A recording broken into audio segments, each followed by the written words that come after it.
Waiting on my co-host.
Yo, you hear me?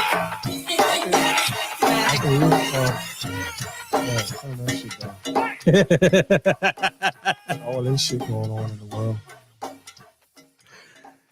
All Over the Place podcast, Thursday night. We are here.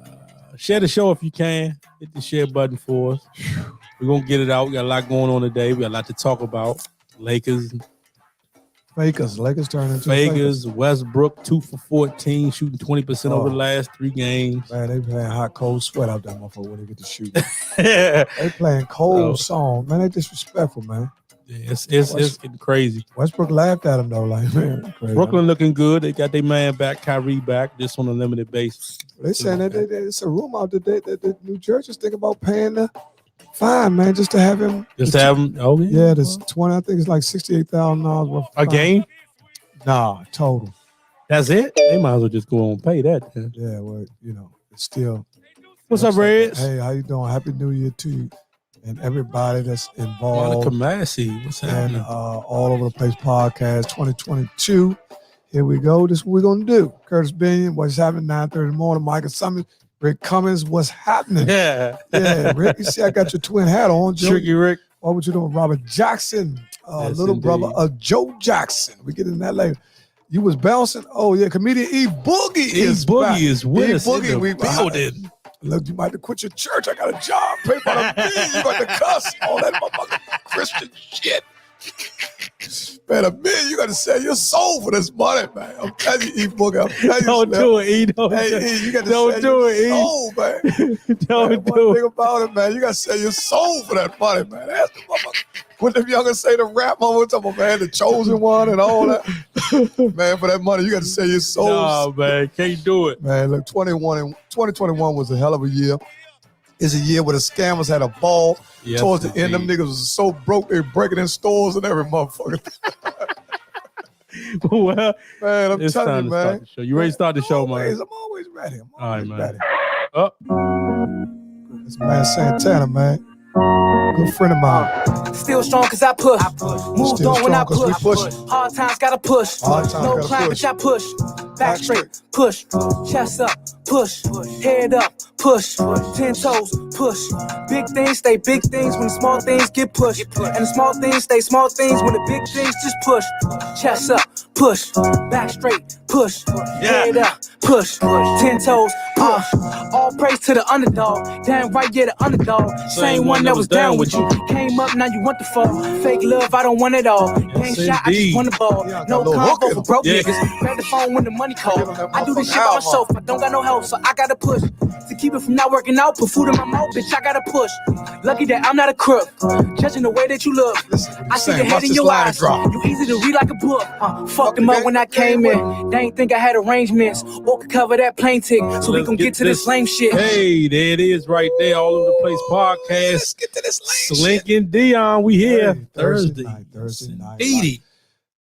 Man, What you got quick? going on. You got any quickies right now? What's up? The court date, overturned the vaccine and mandate on certain corporations. Big day today in court. We got a lot to talk about, man. A lot of people understanding that this is about this money. This money is It's a lot always of people. about the money. A lot of people would have lost jobs. Guess who had a lot of people that we found out that's working is on the other side? It's Nike. Oh, yeah? They said Nike would have took a hell of a hit if this Joan would have, but it's just a lot going on. It's either side that you're on, we pray for you both. Yes, indeed. Because we all trying to win. It's all about all of us. Ain't no, if I win, I want Deon to win. Deon win, he want me to win. Definitely. Shantice. I don't know why you can't do it on YouTube. I mean, everybody else can, so I'm not sure. Probably because you're not on YouTube when you're on Facebook. Yeah, you are on Facebook commenting. You probably have to go to YouTube and try to comment. Yeah, maybe. Yeah, maybe. Or Shanti probably trying to do all kinds of shit. Cooking. Cook a shrimp and all that shit. A wrap and all that. Sell some liquor. 30 minutes. Shanti's all over. Sell some liquor. Man, you a fish. That's why we named it all over the place. We know Mike Jackson, what's up, boy? Mike Jackson, how you doing, my brother? Hey, Mike, got to talk to you. Probably be calling you this week. Got a DJ job coming up. Yeah, got to bring you on in, man. Bring you on in. They said they don't want no more light skin. Hey, Pavin. Hey, Pat, they said, me and Deon light skin as you going to go. We need some black ass motherfuckers. I said, I got a DJ motherfucker. And look at E-Boogie. When I told him he had to sell his soul, he gone. He got all that motherfucker. Lanier going to get it. He started saying, Lanier, watch this motherfucker. Man, that's all love. Lanier Twyman, Bishop Lanier Twyman is my homie. I'm proud of him. It's good that when you can grow up with a guy, right? I mean, out the dirt, and he grow old, to become a pastor. Yes, indeed. And he have followers, right? Because the pastor is the angel, Big Rick of the church, Ricky Brown, right? That's cool. So that is whoever's linked to that church. Yeah, that pastor is their angel in the human flesh. Yeah. He's the covering of the church. That's right. What he is. He's the overseer of the church. Yeah, and the connection between, that's that little connect. So, in the dope game, you got to connect to come up. So you can't just, everybody know you was selling some dope, coke, or whatever. You was probably. Totally different game. Yeah, but it's totally different game. Scenario. You're right. Yeah. What you probably would have to really come up Terry? And get a whole lot of money. Hey, Terry, how you doing? Coolest coat, 82. What you would have to do is you would have a good connect. Even if you go out to the mall back in the day, to get discounts on clothes, Donna Douglas, you would have to have a good connect to get Timberlands before other people will get them. Because all this stuff. Oh, Tasha, I ain't know that. Go ahead. Tasha, but well, y'all, hey, Deon, can I get $10 though? I think, no, you ain't bet no Deon. He ain't bet no $10. You bet me $10. He bet $2. I heard him call that out. I don't bet over $2, but. Tasha, the little weightlifting hands getting greedy as a motherfucker. With a big ass hand, can I get my $10? What's up, Frank? Hey, Frank Wife. Frank Wife. How you doing? Happy New Year, champ. Happy New Year, man. I had a good 21 with you, Frank. And we went to a couple weddings together. We was involved and sat at the table. You know what I mean? He is Joe. Yeah, we had good. What's up, Sid? See, I want to take this, Sid Thomas. How you doing? I want to take a time out to send a shout out to my man's birthday today. Good friend of mine. A lot of y'all know him, Big B, Brian Lamont. Genuine guy. The guy will give you the shirt off his back. He's the kind of. That's who you picture with. Okay. All right. That's my man. Brian Lamont. Okay, now I can put put a name with a face. Right. He is a friend. He is the kind of guy. I'm going to show you what a real friend is. And this is this guy. And even a female could tell you that. Hey, Riri. He's the type, hey, Riri, how you doing? Happy belated birthday, the big 3-0. I see you get the little twist and all that. You're doing a lot of shit, Riri. Coming out, we're going to talk about some shit. But I know James Stevens, you're going to be at the little, you're going to be at the joke this weekend because I know Red's going to be there. Because, you know, James Stevens is retiring 30 years. We'll get back to that. Essential worker, proud of James Stevens. Okay. You know, but look, I'm going to go back to highlighting my friend, Brian Lamont. Brian Lamont, and I'm going to tell y'all something. A lot of y'all think y'all got friends. Okay. But from the shit I be reading on Facebook, what y'all be putting up, y'all ain't got no motherfucking friends. Because y'all be talking all that old and Big Rick. Go, hey, Ricky McClain, what's happening? Kentucky Derby Slim. Listen, a lot of them be talking. Oh, what's his name? Kentucky Derby Slim. Kentucky Courts. Rick, sit your motherfucking ass. That's my man, though. Rick McClain, indeed, great guy. McClain. Shit, uptown finest. Keep it real. Yes, indeed. Yeah, but look, a lot of people get back to friendship. I dropped this jewel about friendship because even you learned a lot about people over the years, John. What you can contest to what a real friend is. Indeed. Now, the guy that I'm telling you about, Brian A. Lamont, is a guy I've known over 30 years. Okay. Right? This guy has been the same ever since I know him. Anything that he can do to help you, he will go beyond and over. Okay. Right? Above and beyond. Above and beyond. I put a little ghetto twist on it. You can tell motherfucker that was struggling up coolers like shit my last year. Hey, look, but y'all listen, yeah. I twisted that ghetto motherfucker saying I'm like, well, look, this guy, Brian Lamont, and females can contest to this, any guy, anybody, cousins. I hope he was on because he probably at work. Yeah. Listen, this guy, now how many of y'all could be stuck on the highway, 395, at 4 o'clock in the morning? Who could you call? And if they answer the phone, they say, hold on, Slim, give me a few minutes. I'm on the way. Yeah. You see what I'm saying? Yeah, you got to have one like that. You got to have one in your pocket like that. I'm talking about it's 4 in the morning. Yeah. You don't know what happened, what's going on in his household.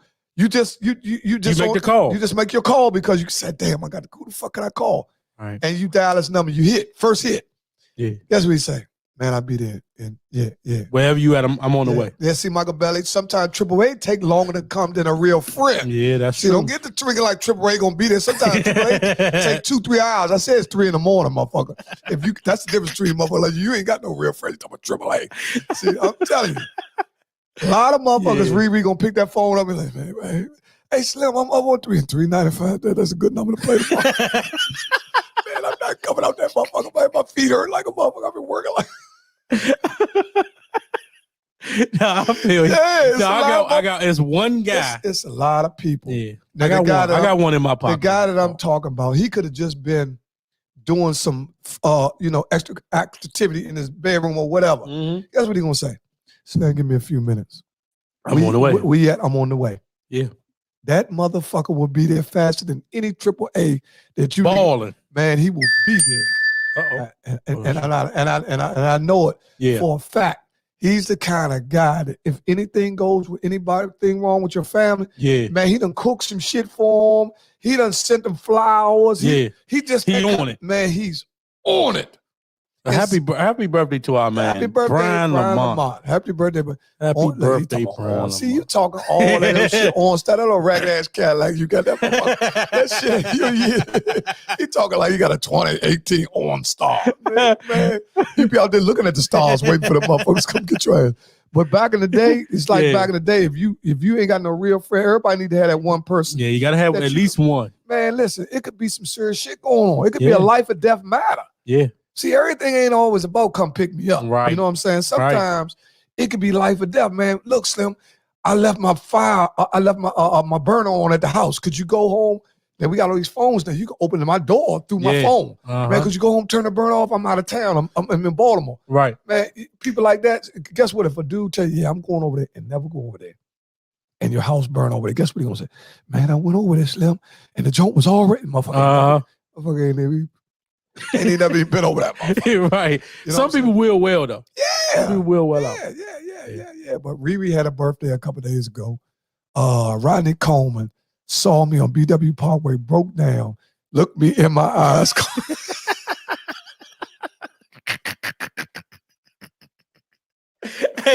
Hey, Frank still hurt by that. Come back for me. We still beefing to this day. That black controversial convertible and shit. Oh, right. You talking about, Frank did have an old school. Oh, your old school? Hey, that's tough, Frank. Your old school was broke down? I don't know what that is. That's my phone. That's my phone. It shouldn't be because I turned it off. Oh, it must be that. That's okay. all right. We good. Yeah. But long story short, man, it's very few people, and it ain't about the right. It's very few people in intense emergency situations that you can depend on. Do you? Okay, so are you that type of person too, or is it just maybe like 2-3 people who can call you? Call my motherfucking ass 4 o'clock in the morning, man. Man, I don't even answer my motherfucking phone 4 o'clock in the morning. So you got that person, but you aren't that person. Man, I'm gonna tell you something. It's other areas where I might help you. I might slack it now when you call my motherfucking phone. I'm one of them niggas that don't even have his phone on. My shit might be down in the garage. My shit might not be on my counter or somewhere. It could be anywhere. It could be downstairs. When I come in the house with my phone, after I do what I'm gonna do with it, it could be anywhere. So it won't be a lack of me just saying, nah, I ain't coming to get you. It probably because I didn't hear it. Right. But in other areas where a motherfucker needed my assistance, I done been there. It don't even have to be talked about. Right. You know what I'm saying? Because when you do stuff for people, you don't even have to tell people what you done, but somebody else will tell you. Just like I'm telling you about his guy. Yeah. He don't be talking about what he can do for a dude. I'm telling you about, I can vouch for that. And it's some people that will come behind me and will say the same thing about this guy. And it's very few of y'all that got them type of friends. And those are the type of people you need to circle yourself around. Totally somebody agree. who really cares about you. Right. Man. Not nobody who with you because you got a few dollars or you got a nice car, you got a big ass or your pussy good. You gotta stop fucking with them type of people. They don't give a fuck about you. They fuck with you because what's up, babe? They fuck with you because of the kind of guy you are. You see what I'm saying? They fuck with you because of the kind of woman you are. Yeah. Because it's some girls that would, they just as dependable as dudes, man. You know what I'm saying? It ain't about male or female, it's about character. So if somebody just came to your door and you know what I'm saying, knock on the door all hard, boom, boom, boom, boom, boom. Huh? I mean, at 4 o'clock in the morning, he was in a jam, he walked to your house. Would you be able to help him out? Who? Because you said your phone is off. Yeah, my phone. So what if somebody walk up to your house and knock on your door, they need to ride home? Yeah, I get up. Okay. I'm gonna get up. So you are that guy then? Yeah, but that was a stream message. But someone called. Yeah, of course. I'm gonna get up, man. Man, what the fuck is you doing knocking at my motherfucking door at 4 o'clock? I'm gonna cuss you out for man. You and my wife upstairs, man. What the fuck wrong with you? Make sure you ain't got no gun first, because a lot of you niggas be still on some bullshit. You know what I'm saying? I got scanners and all that shit. You ain't coming to my motherfucking house 4 o'clock because I'm the last line of defense. Right. So I got to check you out, nigga, make sure nigga eyes ain't googly and shit. Right. You know what I'm saying? Nigga ain't got no bulges hanging from it. You know, man, my car broke down. Now, what the fuck? I ain't seen you in 2 years. You told me your car broke down. Right. I'm talking about a person in your immediate rotation. Now, I be reading on Facebook, right? So many people, I be saying, man, people be talking about their friends. Like, God damn, what kind of friends these motherfuckers got? Yeah, some because of them be talking like they be having some harsh experiences with people. And I have had them too. Okay. But I'm saying at this state in life, some of the responsibility and the burden that the people around you has to be on you. Yeah. You feel what I'm saying? Because you need to make better decisions about the people who you around yourself. Ain't no more peer pressure. I'm with you. You know what I'm saying? If you shouldn't be around nobody, you got to worry about talking about this and that. Man, I don't need, man, ain't no cruddy motherfucker around me nowhere near. He already know. Because I know who you is. You can't have no cruddies around man, man, get the fuck on. You ain't even getting my car. I ride right past your motherfucker. I ain't scared of you, motherfucker. Come on, man. Look at that nigga skinny. Yeah, watch my motherfucking tires. Because I'm going right back. Peel off. Because I know in this day and time, it's very serious. People are losing their lives off of making the wrong choice. Agreed. On who they should select to be around. I have guys that I know stood in the wrong place and got killed. Yeah. Right? It wasn't even for them. It wasn't for them, Slim. Yeah. I'm talking about they just so good-hearted, they just happened to be there and got a stray one. You know what I'm saying? This shit's serious, man, because now if you don't circumvent. Some people say circles, I say triangles because I want everybody. And I fuck with to be on point. If you don't craft out a good relationship bar of people, men and women, right? Yeah. You need good men in your life, people that you look up to, people that you respect. Yeah. That lets you know that you don't know everything. And when you got everybody around you that's dumbing you and all that you ain't trying to learn nothing. Right. You gotta have just controlling the situation. You just want the situation where you can feel like you better. And all these little slick slogans and shit. You motherfuckers don't know everything. The fuck is wrong with you niggas? Don't put all this shit on Facebook every day. Motherfucker, you still learning life. You still working life sums up. You know what I'm saying? We still, yeah. Hey, look, my man on one tonight. He let y'all know tonight. Yeah, because I've been sitting back, man. It is 2022 moment. It is 2022 now. Y'all drinking an 18-ounce bottle of water. I'm drinking water and shit today. Or, man, if you don't get that goofy ass motherfuckers, motherfucker, man, I done heard some of the goofiest motherfuckers. But I'm gonna walk 6 miles every 3 days, man. Sit the fuck down and worry about building from the inside. Yeah. Being skinny and all that, you know. No. Everybody don't have to be skinny, so I understand what you're saying. I ain't even talking about health. I ain't talking about shapes. I'm talking about character. Okay. A spirit. Yeah. Build a person that will magnetically draw good motherfuckers to you.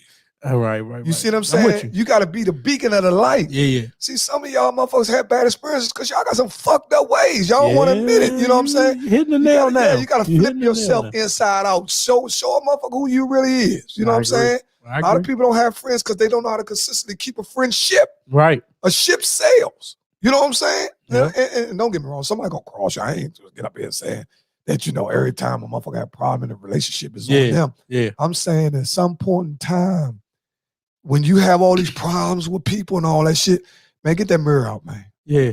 You know what I'm saying? Because everybody out here ain't fucked up. Yeah, you know what I'm saying? I'm telling you, there's some good people out here. There's plenty of good people out here. And see, this is what you have to focus on. Yeah.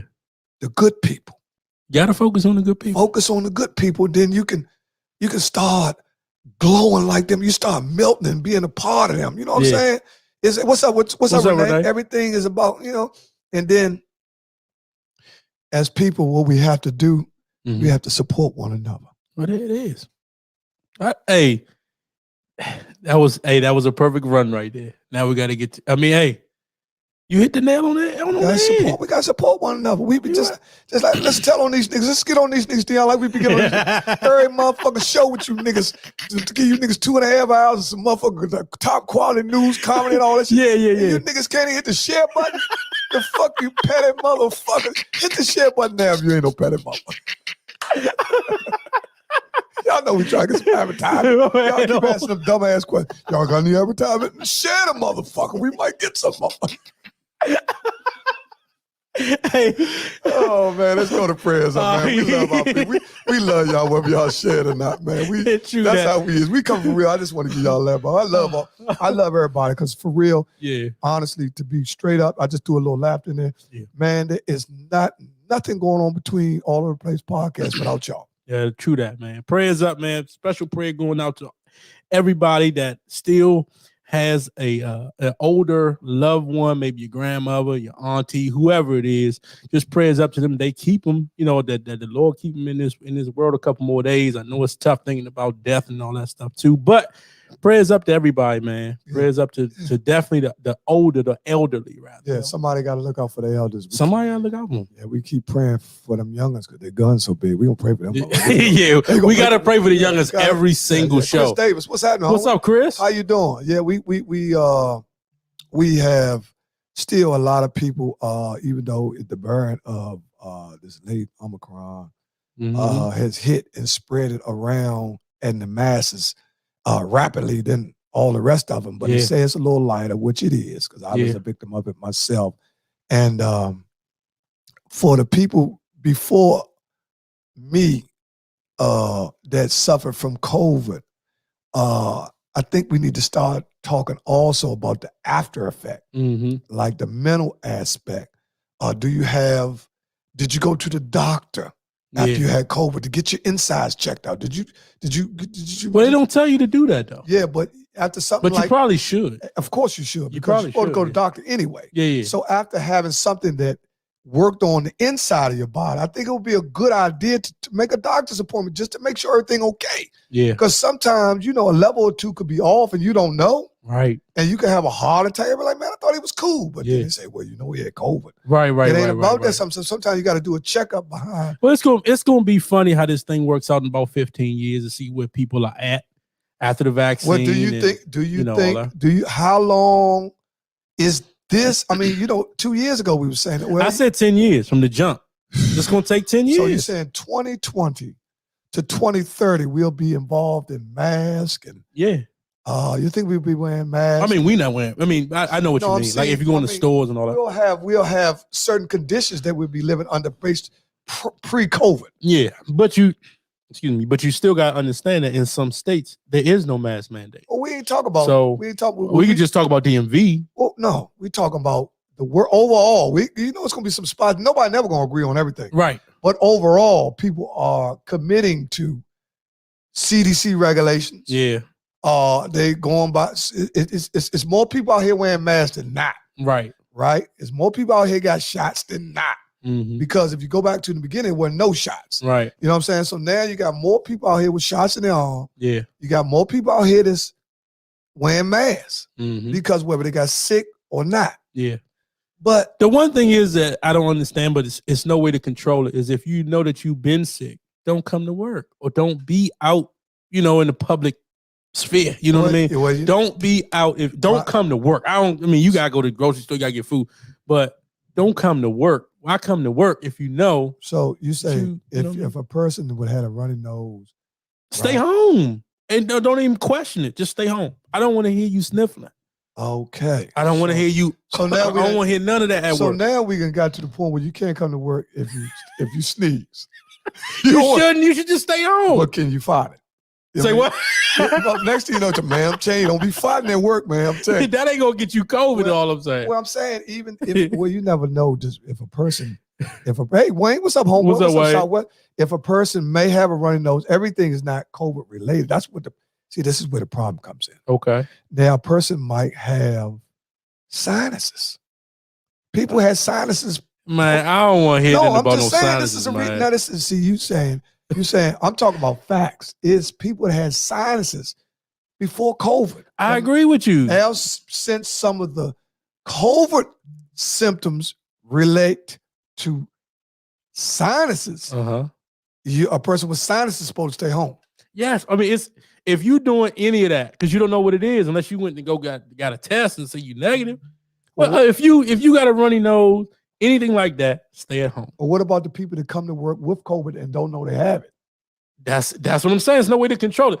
I was one of the guys for years. I would go to work sick. Yeah, I know. I will go to work. I go to work every single day. When you say sick, you're not going with a common cold. I'm saying like before COVID. But you were okay. Before COVID, I'm talking about pre-COVID. Okay, I agree with. Let's go. I will go to work. Let's go back. If you went to work.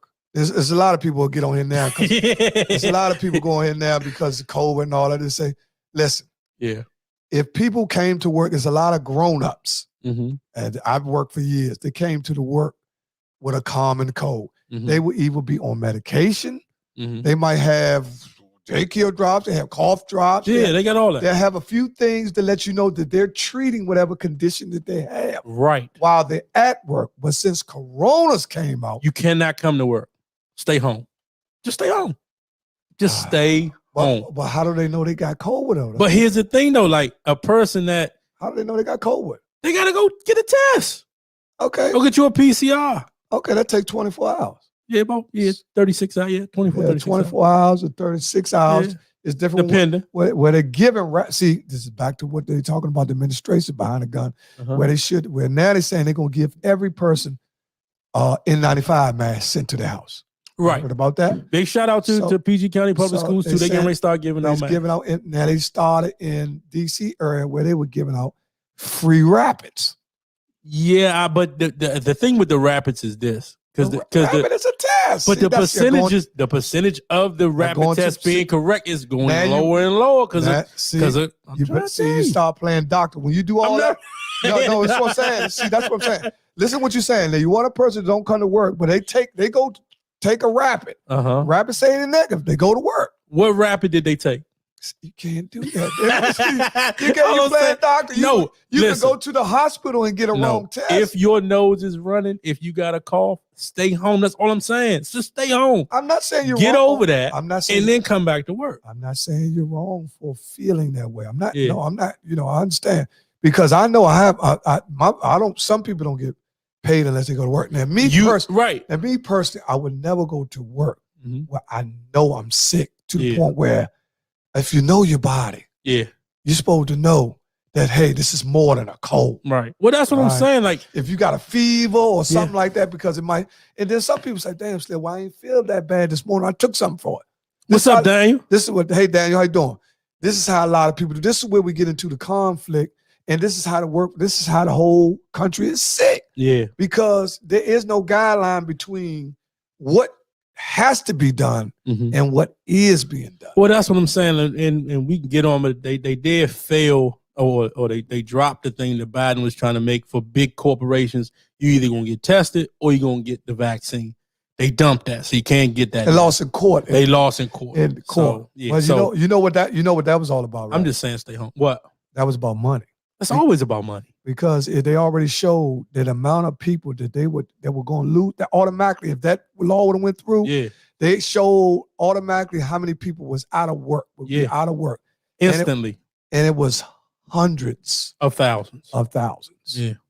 So if hundreds of thousands of people immediately leaves the workforce, what you think that does? Oh, that hits we back into depression. Back in production people already going to the Safeway now and can't find milk or bread. Oh my God, we can't even talk about the grocery store, especially in the urban areas. And when I say urban areas, that means people that look like us. The urban areas ain't no food, ain't no cereal, ain't no bread, ain't no eggs. You ain't gonna tell me that they ain't getting nothing. I seen someone that said 4 or 5 days ain't had nothing in the grocery store. Well, they said it's crazy, man. It's bad, according to the news, not Slink Deon news. According to the news, they said that this food crisis. Now, see, this is back to what I'm saying. Y'all got to really pay attention. We in the end times now. You got to really pay attention to what's going on. We are at a time now where you really got to be smart with your money. Right. It's no time to fuck money up unless you got a whole lot of it. Yeah, say it like that. Huh? It's no time to fuck no money up because motherfuckers running around now getting half a loaves and shit, and cheese and shit. Man, I seen 2 rats out you gotta calm down, man. 2 rats out front fighting over a piece of cheese. That motherfucker was running like a motherfucker. Man, I'm telling you, listen. Y'all have not seen them rats in D.C. Them motherfuckers. I ain't seen no rats in D.C. Man, listen, them rats ain't making no noise. All that shit, they don't get rid of it. Listen. See what I'm saying? See, JT said, this is why I go across the bridge to Virginia to do all my grocery shopping. Because he knows, now I'm not saying it's a racial thing because I'm not a racist. Well, I'm just saying that in certain areas, you got to realize people in Virginia, the Giant and Sutton, ain't no food in there. The people in Virginia have greater access to better, I would say stuff as in the grocery. Yeah. Why? And it's less families in Virginia, smaller communities. You got Franklin. You got Frank Hall. You got people that live 1 and 2, people like that. And people in D.C., they shopping for families and 8. And they got babies and grandmas and shit. They shopping for. You go in one household, it might be 7, 8 motherfuckers in the household. True. You know what I'm saying? Where your grocery bill done went from $180 to like $400. I agree. Hey, Kurt, but I get that, Kurt, but where you gonna grow your food at? You know how much land you gotta have to actually grow something? I mean, you might grow some tomatoes in your backyard, but it ain't enough to eat a whole year of tomatoes. Let me tell you something like this.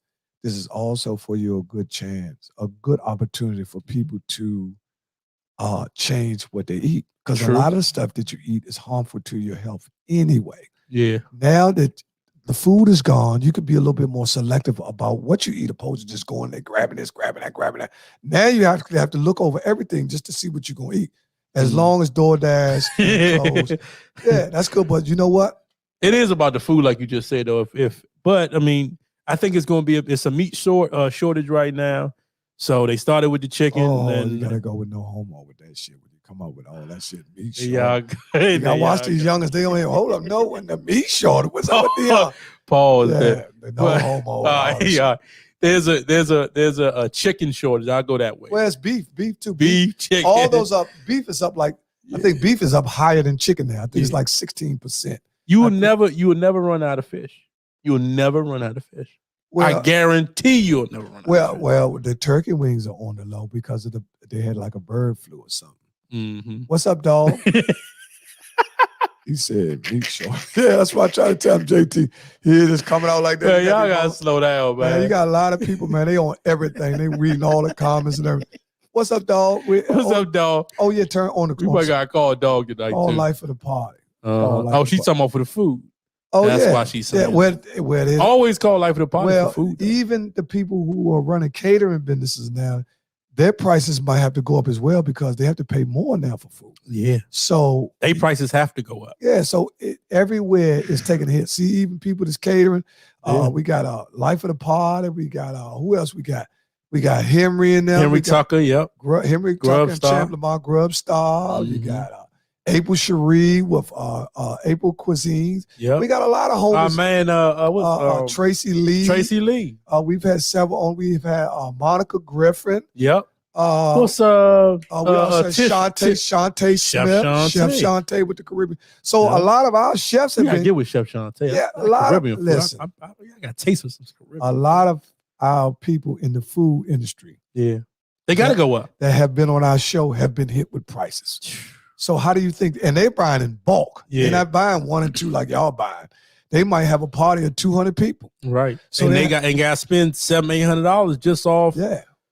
For chicken breast or whatever. Freaky Cuisines. That's my daughter's girlfriend. That Freaky Cuisine. They also do banquets. Regular food. Yeah, they do stuff like for banquets for people like McDonald's, in restaurants and stuff like that because they be having banquets and stuff like that. Yeah. And my youngest daughters also we got a lot of things going on 22 with the wigs, selling the wigs and 22-inch, 28-inch, 20, see all that type of stuff. We'll get into that down the line. I got a sister that wrote a book. Coming up, we're gonna do something with her Monday. I'm gonna have her on Monday. I think Tish's daughter got something going on too. Yeah, Tish's daughter, I think, took her pictures. Who was that at the bottom? No. Tish's daughter is doing something like makeup or something, I think. Well, she was trying to get some information on certain. Okay, let's go with Monica. As the world reaches the 2-year mark of COVID, more items are becoming scarce because of the global supply chain disruptions, such as congestion at ports and shortages of truck drivers and service workers. I agree with that. Yeah, it's definitely. I agree with that. Well, it's a shortage of a lot of people. This is what a lot of big mess. Yeah, I went to the grocery store, cat food gone off. Hey, Slim, listen, you got to realize that cat food ain't even there. On the real, this is the first time a lot of you people have seen stuff like that, but I've seen it before. This is not the first time this ever happened, where chef is to. Hey, Michael Belly, are you going to James' retirement party Saturday? I know you got an invitation because you and James. Wow, there's a shortage on cat food according to Monica Massey. Monica Massey is on it, so if there's a shortage, well, a lot of people eat cat food as we say, Grandmaster Flash and the Furious 5. The message is all about the money and the damn thing funny. In the land of milk and honey, but don't push me because I'm close to the edge. I'm trying not to lose my head. That's a good one, Slim. That's a classic. Yeah. And all those things that were said 30 or 40 years ago, as the world turns, things don't do them but come around. Back in the day, they called it inflation. Mm-hmm. At one point in time when I was young, see, a lot of y'all this is too old for y'all. Mm-hmm.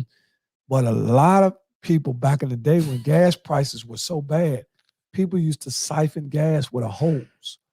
They would go to the car and stick. This is how crazy motherfuckers was. Yeah. Stick a hose in the car, suck the hose. Oh, hey, listen. Hold on. Hey, this show done gone crazy, man. I said something crazy. You gotta say pause or something with that. Pause. All right. No homo. They would use a water hose. The old water hose that we used to use. And do what with it? They would stick it in the gas tank. This is what they would do. You have a gas can. You have an empty gas can, a water hose, and you stick the water hose in somebody else's tank. Okay. So you were siphoning the gas. Siphon the gas out of there and put it in. And what was they doing? And they were taking the tanks, filling the tanks up, and they were leaving with the gas. Oh. You understand what I'm saying? I'm with you, I think. Well, Catholic school education ain't that good. I went to public school. I'm just saying, though. We went to McFarland. Everybody in that motherfucker was falling. McFarland. You went to McFarland. Fuck right. Sling hoses in tanks. Pause. Yeah.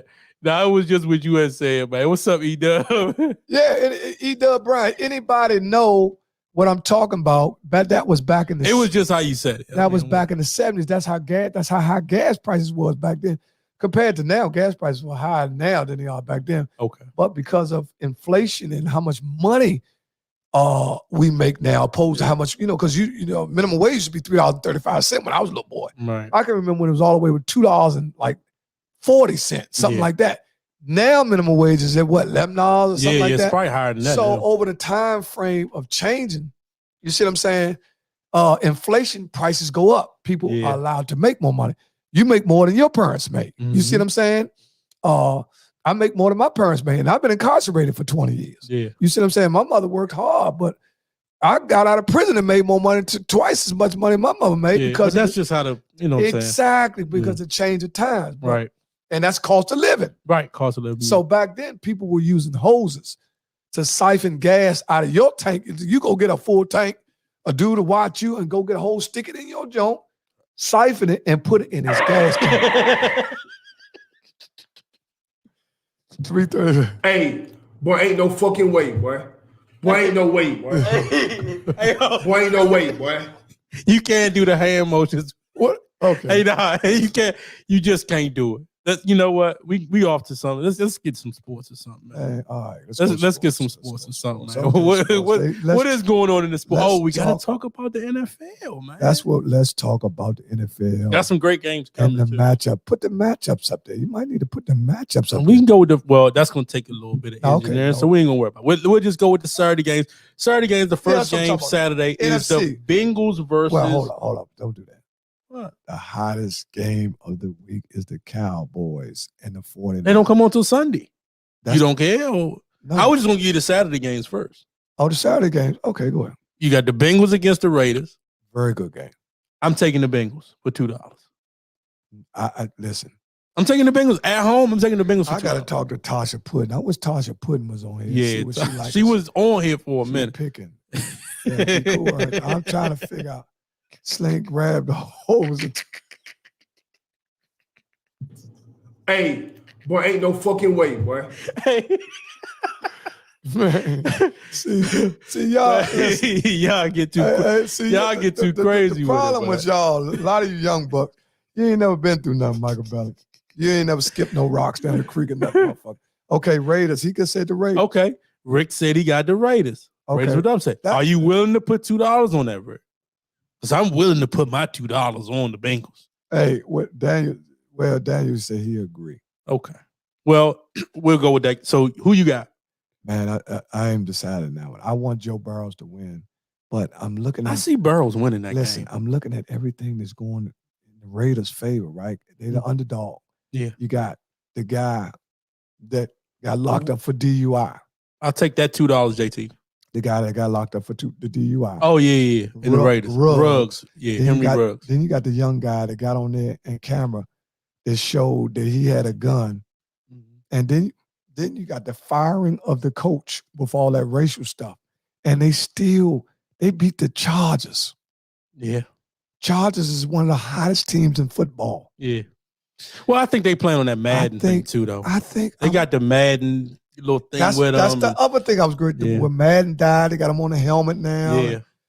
And that do matter to a team. I'm telling you, it's a lot of things that you got to take into. When you start betting these games, you just can't bet who you like. You got to put all that conspiracy theory shit and all that shit in. But it's a close one. I think a field goal will win the game. He got Philadelphia over the Bucs. That's a $2 bet, JT. That's a $2 bet. And I seen where you said bet good. Matter of fact, it's right there, bet good. So $2 with JT. I got $2 with Rick. All right. Anybody else want? So you better start writing it down so they gonna be talking. Okay. Yeah, they better write it down because motherfucker be calling, man. You bet you, Deon. You got $2 with I got $2 with Rick. Yeah. That's for he won with the Raiders. Right. That's $2 bet. What about? And I got JT with the bet over the Bucks. I'm taking the Bucks in that game. Okay. All right. Okay, that's $2. So who you like in the Buffalo Pats game? That's another toss. But I take. It's gonna be snowing that night. I think that's what might help the Packers. Yeah, the Patriots. Yeah, because if the elements of the game would limit the Bills to just being able to run the ball, that's not their strength. Mm-hmm. Anytime their quarterback is getting more yards than their running back. Yeah, but I kind of would still like the Bills in that one. You know what, JT? That's another $2 bet. Just say bet good in his own. Because I'm taking the Bills in that one. That's gonna be a tough one too, though, man. I'm taking Buffalo in that one. I'm taking. There's no way they gonna. I don't know, but you can never bet against Bill Belichick. You don't know what game plan he's gonna come with. Right. Okay, we got a lot. Bet good. All right, so I got 2 with him. You got Buffalo, and he got the Pats. Yeah, and he got Philly.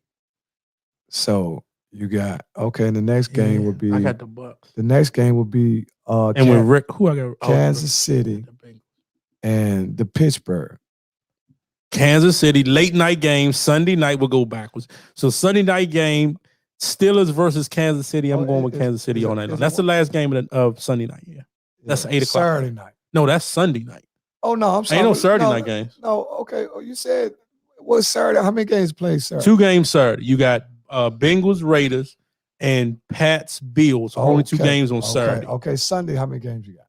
Sunday, you got 4 of them. Okay. So starting with the first one, you got, I think you got the Cowboys game. They play first. They play at 4 o'clock. Okay, Cowboys against the Niners. Who y'all got? Cowboys against the Niners. I'm going with the Niners for $2. Y'all call it out. Y'all want some of this money? Call it out. Bet good. I'm going with the Niners over the Cowboys. So you think that the Cowboys are one and done? Cowboys are definitely one and done. Steelers are one and done. Shouldn't even be in there. I think the Cowboys. I think the Cowboys are going to win. Ooh. I think the deciding factor in this game would be the pressure that they applied to Garoppolo. I think he played his best game. You might be right. That front 4. I think Parsons, Gregory, what's the other boy name? Parsons, Gregory for Dallas. Parsons, Gregory, and the other boy, Lawrence. Mm-hmm. I think they will be applying too much pressure. They're going to force him to make some hurry throws. Mm-hmm. But the only thing will hurt Dallas is Dallas doesn't play good behind. So if Dallas doesn't get off, go ahead, Mike. Dallas doesn't get off to a good start. They tend to start a little slow, oversaturating. They start passing every down. Agreed. And you see from last week's game, from when San Francisco got behind 17-3, they didn't abandon the run. Right. You see a lot of teams, they panic when they're down 17-3. And they start passing every down and they make the game long, but at the same time, they don't allow their defense to get no rest. I'm with you. Because they go 3 and out, defense right back out there. Mm-hmm. Even if the team don't score, they wear the defense down. Bet good, Shantice. Bet good. That's $2 with me, Shantice, on that Cowboys. So you better put him down, Shantice. Shantice down. Put Shantice down. Y'all got Deon. He got his credit card out there. He's putting all this shit on his charge card, man. Cowboys. That motherfucker got a black card out for about $8 worth of bet. 49ers. Anybody else? He said bet good. Okay. And that's what I want to hear. Okay. That's what I want to hear. Okay. You got a couple bets going. Okay. JT got Bengals, Pats, Niners, KC. We together with KC and the Niners. That would be the biggest upset in the world if the Steelers pulled that off in Kansas City, though. That might mess up a lot. That might mess up the whole AFC. Well, you ain't got to worry about that. That ain't happening. Yeah, I don't think y'all worry about that. Now, I'm going to tell you something. The only way that Pittsburgh even stands a chance if they make the game boring, like they did the Cleveland game, where they just wear you down and eventually their defense will make a play down the stretch because the stronger the game or the longer the game, Pittsburgh defense becomes more of a threat to the game. I agree with you on that. Because they have one of the especially best, late they game. got the best pass rusher in the league right now with J.J. Watt. J.J. Watt, he's defensive player of the year, supposedly. T.J. Watt, my T.J. bad. Watt, T.J. allegedly. Watt. And the longer the game goes, the stronger Pittsburgh's defense it becomes a factor. Excuse me. If it's a close game, like it's like 24 to if they don't 21, allow it, something like that, late game, Steelers can go down the field and score a touchdown and beat them late. That's too much for you. Steelers ain't scoring no 20 nothing. You don't think so? Hell no. Well, Kansas City ain't got no real defense though. Like they can put up points against them. But they can move the ball, but they haven't been. Kansas City has lost a lot of bite that they had the last couple of years. People used to be afraid of Kansas City because you just go down the field and embarrass them. Mm-hmm. But now people don't know. They don't do nothing but play their shell cover too and let you catch everything in front of them. I'm with you. And then they just tighten the defense up once you go down the field. That's what teams force Kansas City to be regular. Mm-hmm. So they had to make adjustment to get used to being a dink and dunk team, and they run the ball now. So they really more dangerous now opposed to just Mahomes running around, throwing it 40 yards down the field, hoping that Tariq Hill out jump a nigga 5 inches taller than him. You know right. Because that's what they were doing. Well, I'm with you. So who do you like in the Monday night game? That's Cardinals versus Rams. I'm taking the Cards. I'm taking Big Head Shaw. Well, I think that the Rams will make a bounce back off that. I think the Cardinals are one and done only because B-Hop isn't back. I think they need B-Hop to actually open the field up. You need 2 receivers. That's one thing about the Rams. Their defense is not as good as people think. Because if you can hold off their defensive pass rush, their secondary is not as good as people think. Yeah. Galapagos showed that. Well, they still got Jalen Ramsey over there now. Right, but it's only one person. That's why I said if you got 2 receivers and a tight end, that's why the 49ers, he can't cover everybody. That's why the 49ers were so effective. They got Kittles, they got DJ Samuels, and the other boy played good too, Uwak. That little African motherfucker, Uwaki Saki. Like motherfucker. Ayuk. And the other boy, what's his number 15? Oh, yeah. He Debo. No, Debo. Not Debo? No, Debo. They got another. Because they let Debo run it down like he a running back. Debo just kept the defense. He kept the defense wondering where he was running it. Right. See, that's the live in your head worrying about what he doing, then they throw the ball somewhere else. Yep. That's part of Shanahan's game. He get you focusing on what that boy doing, and he done threw the motherfucker all the way down the field to Kittles. Yeah. You see what I'm saying? So it's always about misdirection with Shanahan. Yeah. But the only thing I said what made Shanahan learn something opposed to the 2 times where he blew Super Bowls is he, for the first time since I watched him, when it got down, he did not abandon the run. That's something he never did. Okay. Even when he played with the Super Bowl, with the when he coached, when Atlanta was up 28-3, he was still passing the fucking ball. Yeah. You can't do that no more. He probably learned his lesson. Passing the ball. This time, even when he was up in the Super Bowl with the 49ers against Kansas City, he was still passing the ball. And then he wanted to wait till the last minute to get the man throw a ball. Right. And they try to blame it all on Garoppolo. He was open though. Yeah, but that's what the fuck. You waited all game. That's just one play. True. You gotta stick to your plan, man. That boy Debo Samuels is a problem. If Dallas don't put the hat on him early to make my man I think they're gonna put Parsons on him. Wherever he go, they're gonna put. If he's in the backfield, Parsons gonna be watching him. Whatever they do, whatever the scheme is, it's all gonna be about Debo. But I'm saying, Deon, if they're able to put the hat on him early, it'll make them resort to other things, and that's when Dallas will win. Agreed. Now, if Dallas can't, what's up, if Dallas cannot stop number 19, everything else opens up for San Francisco. I agree with you. You get Kittles going down the middle of the field. You get Ayuki. He'll get open. Right. And then they'll start giving the ball to Mitchell. Yeah. See, they thought, man, that's one thing about San Francisco. They got a lot of weapons over there. Them against the And then with that coach. That's probably the best game that San Francisco played in the last 2 years when they beat the Rams. I agree with you. That was a well-calculated game. That means he made some calls and the defense made plays right when they need to make them. Yeah. I think Parsons will have that job. Well, somebody got to have it. Listen, somebody got to check. If Kittle goes for over 100 yards, they're gonna lose. Who gonna lose? Cowboys or or 49ers gonna lose? Can't put Parsons on Debo. That leaves the run and Kittle open. I agree with you on that, Frank. See, right now, this all these high school coaches trying to figure out what the fuck. They see how difficult it is to figure out a scheme for this boy. Because this boy can hit you in a couple. He can catch too now. Yeah. He get downfield, get open to you. They hand the ball off to him. Yeah. He throws it. He catches it.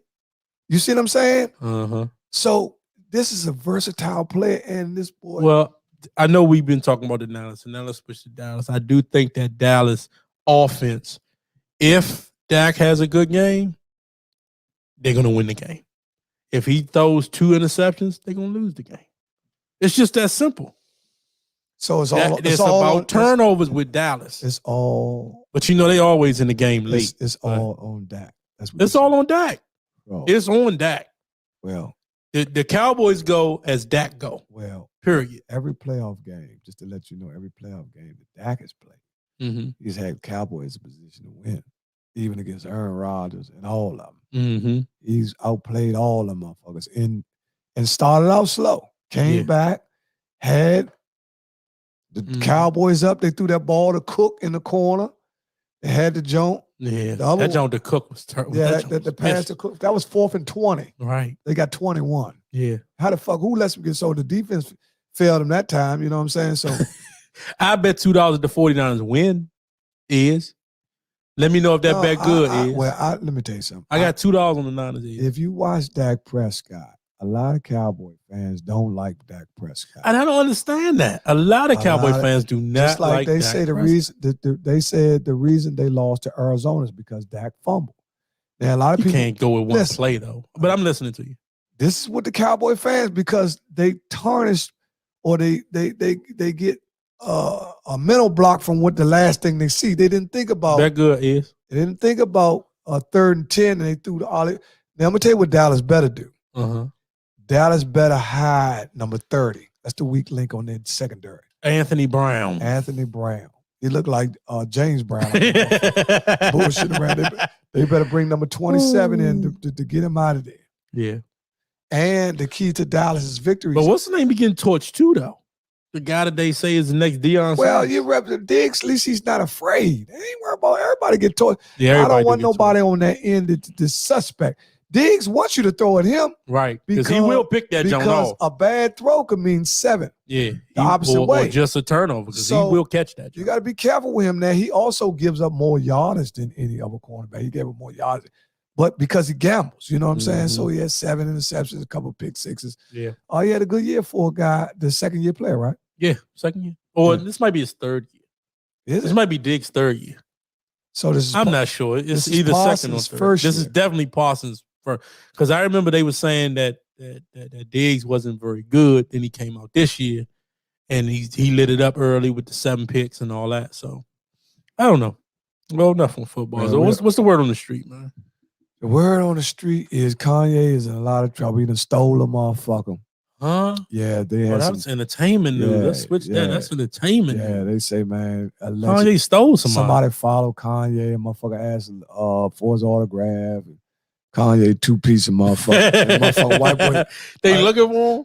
No, they ain't looking for him. Kanye being there. They don't look for no being. They look for Ray Ray around Trinidad. They don't look for no motherfucker. Fuck you talking about look for sure. Man, motherfucker don't look for motherfucker. Just say where you live at. Nigga, 8 houses. Fuck you talking about they looking for him. Fuck it. They think that's Junebug from off 14th Street. They ain't looking for it, man. They don't look for billionaires. Billionaires, man, get private jets to court. They talking about they looking for him like he, man, he ain't no one thing about Kanye. He ain't no motherfucking regular motherfucker. That boy money long, man. Okay. Yeah, his money long. So he might just pay the dude off and keep it moving. Well, man, look, the way the little white boy lay on the ground like he didn't kill that motherfucker. White boy. It was on. Hold on, it was on tape. Yeah, they got him. They got okay. him. Man, they don't show the white boy getting hit. Only thing they show the white boy on his back like a poodle having a fit and shit. He on his back like this. They say he done hit his head. You know, TMZ will boost some shit up too. Yeah. Yo, Harvey Letterman with that bullshit. Look at dog. He said, Harvey. No, his wife fucked with that nigga with the black nails, the one that was fucking. Yeah, the one is on Saturday Night Live. Yeah, the one was fucking with Miley Cyrus. Yeah, you know Miley Cyrus. Miley Cyrus gonna get her some dick. She don't give a fuck if you who. She want to think about Miley Cyrus. She don't give a fuck if your husband, now whoever she wants, she go after. She already fucked Robin Thicke up with that other bro. Even there, he'd take. You remember that joke? Oh yeah, when they was on. Got that man divorced at the awards, man. Miley Cyrus, man, fuck that little fall apart bitch, man. Fuck that bitch. She was twerking though. Man, she twerked, man. He couldn't handle his little tight ass pants. He was like, he was trying to hold on. He said, man, fuck it. I'm out here. That joint, his joint got hard. He like, fuck it, man. Man, he did the joint like my man did for Jacksonville coach. Yeah. I said, y'all go ahead back to the man. I see y'all back in Jacksonville. This nigga was in the bar like this. Oh, you talking about I'm talking about my man that got fired. Yeah. I know what you're talking about. Urban Meyer. Urban Meyer used to coach at Ohio State. Yeah, man, listen. He went back to Cleveland and got it on. Listen, Urban Meyer is so motherfucking funny and stupid. This is when you know white boy drunk as a motherfucker. This nigga was so fried. he had the white bra on his lap. He freaking the white bitch. And looked at the TV. Then he looked at the TV. Listen, damn, that's me. What? Oh, get the fuck off. Had to get her up out of there. He watched himself freak himself. He's like, man, what the fuck this shit at? Man, that just goes to show you, man. They got cameras on you. They always out. JT said Kanye new joint fat. That joint is fat. I seen a picture earlier. I seen a picture of it too, man. But you can expect Kanye to show. But that's a BBL. So is that? I mean, man, I don't give a fuck what it is. United TWA. That motherfucker that fat as a motherfucker. See, some of you BBL motherfuckers, y'all got the little. He gets me what? Listen. He United on TW. Yeah, see, listen. Listen, it's a difference between that surgery. All you motherfuckers over 58, they got them little ragged ass surgery. Y'all done went up to Miami Avenue. Oh my God. Man, these motherfuckers, they got crazy. Them motherfucking models, some of them models that got that fat taken out the back and putting their ass and shit. Ooh. Man, they with the BBW and all that, man. Some people got some nice surgeries. Yeah.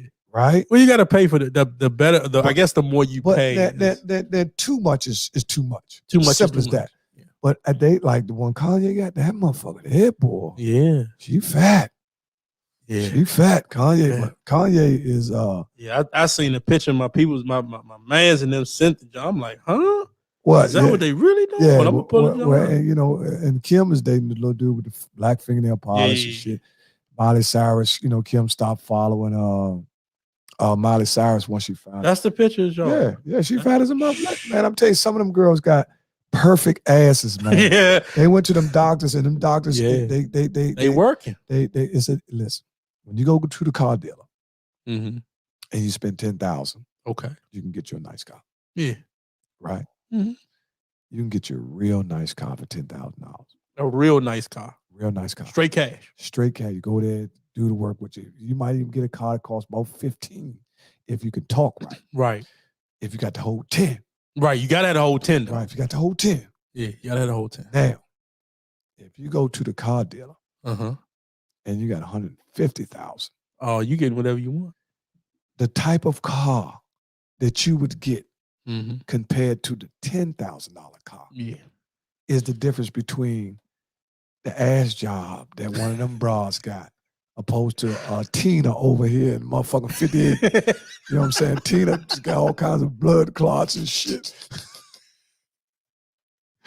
Motherfuckers, they see them motherfuckers, they got some motherfuckers that patch up them bullet wounds and all that shit. Right. Because I'm gonna tell you something. It's some of them surgeons, man, that are so great. Right? I don't know if y'all used to see this. You ever see the show called Nip Tuck? I used to watch that show. Came on FX. It was about two surgeons. They were top-notch surgeons. They were millionaires. Yeah. Where they did botched surgeries and they did surgeries that enhanced people. They even turned a Johnson into a pussy. They did all they did all kinds of stuff. I didn't see that. They even transferred a woman's pussy lips to her face because she got burnt. Yeah, they did all kinds of surgeries where you can think about, you be like, damn, how the fuck they think of that? They took a woman's pussy lips and put it on her face because she had got burnt, right? Okay. And she always wanted her husband to eat her pussy, but he would never eat her pussy. So she said, I know how to get his ass. I'm going to take my pussy lips and put it on my face. And man, every time he kissed him, he said, God damn, your lips soft as a motherfucker. And she smiled like, yeah, you eat that pussy now, nigga. You just... Hey, boy, ain't no fucking way, boy. Boy, ain't no way, boy. Listen, I'm telling you some real stuff. This is man, they ain't had no show like that for listen, real, man. These are the type of surgeries that they have now because you know They have a prosthesis for every bone in your body, whether it's a jawbone, elbow bone, shoulder bone, collarbone. They have iron plates and prosthesis for every bone in your body. So they can take one of your bones out, replace it with you know how some people say, he got an iron plate in his head, or he got an iron plate in his arm. Yeah. That's what they do. They take the distorted bone out and replace it with an iron piece or something of that's harder than a bone. I'm just giving y'all a little. See, well, I can't talk to you. A lot of you motherfuckers ain't got no hospitalization in it, motherfucker. They ain't got no health care. Y'all motherfuckers still going to Wegmans and shit getting shot. You gotta pay. Yeah. You gotta pay cash for that anyway, don't you? What? We up against a break. That's why you hear the music. Huh? We up against a break. I ain't worried with the music. We say you gotta pay cash for what? When you do that type of surgery, you just walk right in. Your healthcare don't do surgery like that. No, I'm saying if you're in a car accident or something like that, and a bone. Oh yeah. They can replace a bone in your arm or something with an iron plate. I'm not talking about cosmetically. You're going. With some cases where it depends on what kind of policy you have. Right, that's true. Where if it's cosmetically done to change your health, you know what I'm saying? It could be done. Now, if you're just doing it to beautify, that's something different. Yeah, you got. But if it's something for your digestive system, or you got to get, let's say you got to get what they call that, John, when they do your stomach. Oh, the stomach surgery? That's gastric bypass. Gastric bypass. Some people have got gastric bypass on their insurances based on having gastritis or something where it could have stopped your digestive system. I mean, most of the time it's because you're overweight. I had the surgery before, so I had the gastric sleeve. So what's the difference between the gastric sleeve and the other one? What's the sleeve? The sleeve is they make your stomach about the size of this. So they actually shorten the line of your intestines. They cut your stomach. No, they cut your stomach and make it literally a sleeve. That's what they do. Now the gastric bypass, they take an intestine from the top and move it to the bottom, so then your stomach has nothing to do with your body at all anymore. So when that first joint, when you eat, it bypasses your stomach. That's why it's called the bypass. Wow. But that one, you got vitamin deficiencies if you get that. So you have to take vitamins. Okay. I don't have to take vitamins every day because the natural food that I eat absorbs still because it goes through my stomach. Right. People who at the would you think about getting the gastro? Well, once you get the sleeve, I could do it, but I won't do it. I would never do it. One thing about it, and it comes to I could say this over the last 25, 30 years. The medical field, the dentist, it's came a long way. Yeah. I remember when you used to go to dentist, everybody be scared to go to dentist because it hurt. Yeah. Now, if your dentist hurts you, you got a bad dentist. Yeah, you got a bad dentist. You probably feel some pressure. True. But you don't supposed to be going to dentist talking about, Nah. Because they supposed to shoot you up anyway. Even where they got different, like you said, they got different measures to relieve the pain. You can even go under anesthesia in some cases to get root canals and shit. Oh, and take a break, man. I'm with you. We'll take a break, man. We'll be back in like 30 seconds, man. Enjoy the music.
Ready?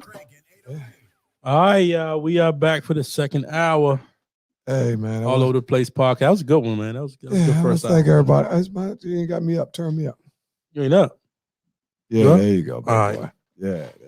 Testing 1, 2. Yeah, I want to thank everybody who was with us for the first hour. We discussed several things. We got into the playoffs. We got into COVID.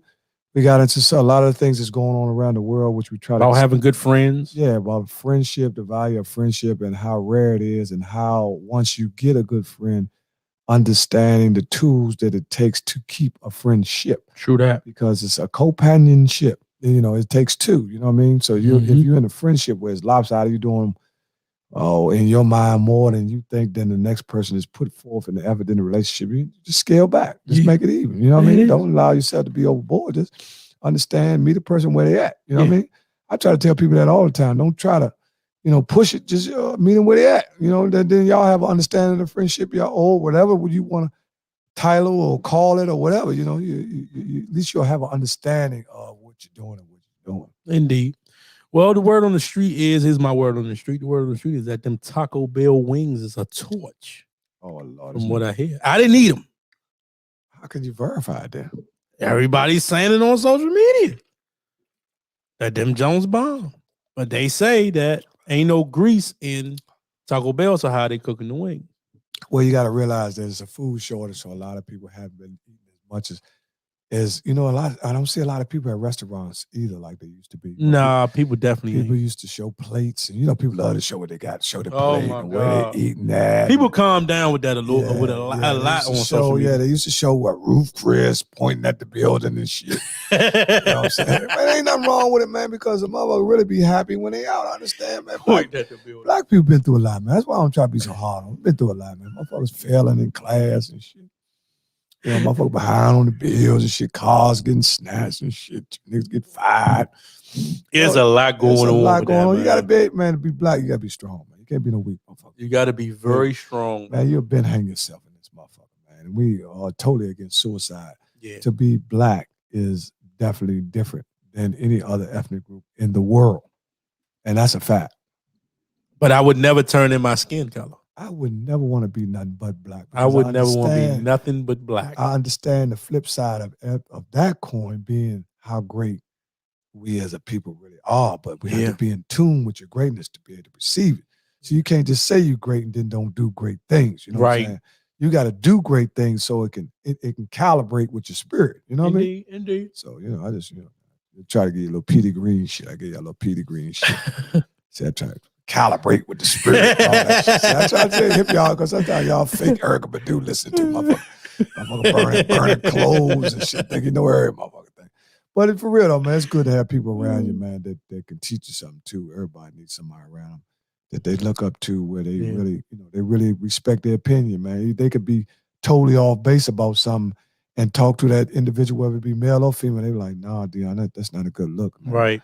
You need to, I don't think you handled that right. Right. And you're going to value their opinion because you understand that their track record spoke for itself. Everything that they ever did for you or told you, they've been on point. Yeah. And so you're gonna take that to what it is. Yeah, I'm with you.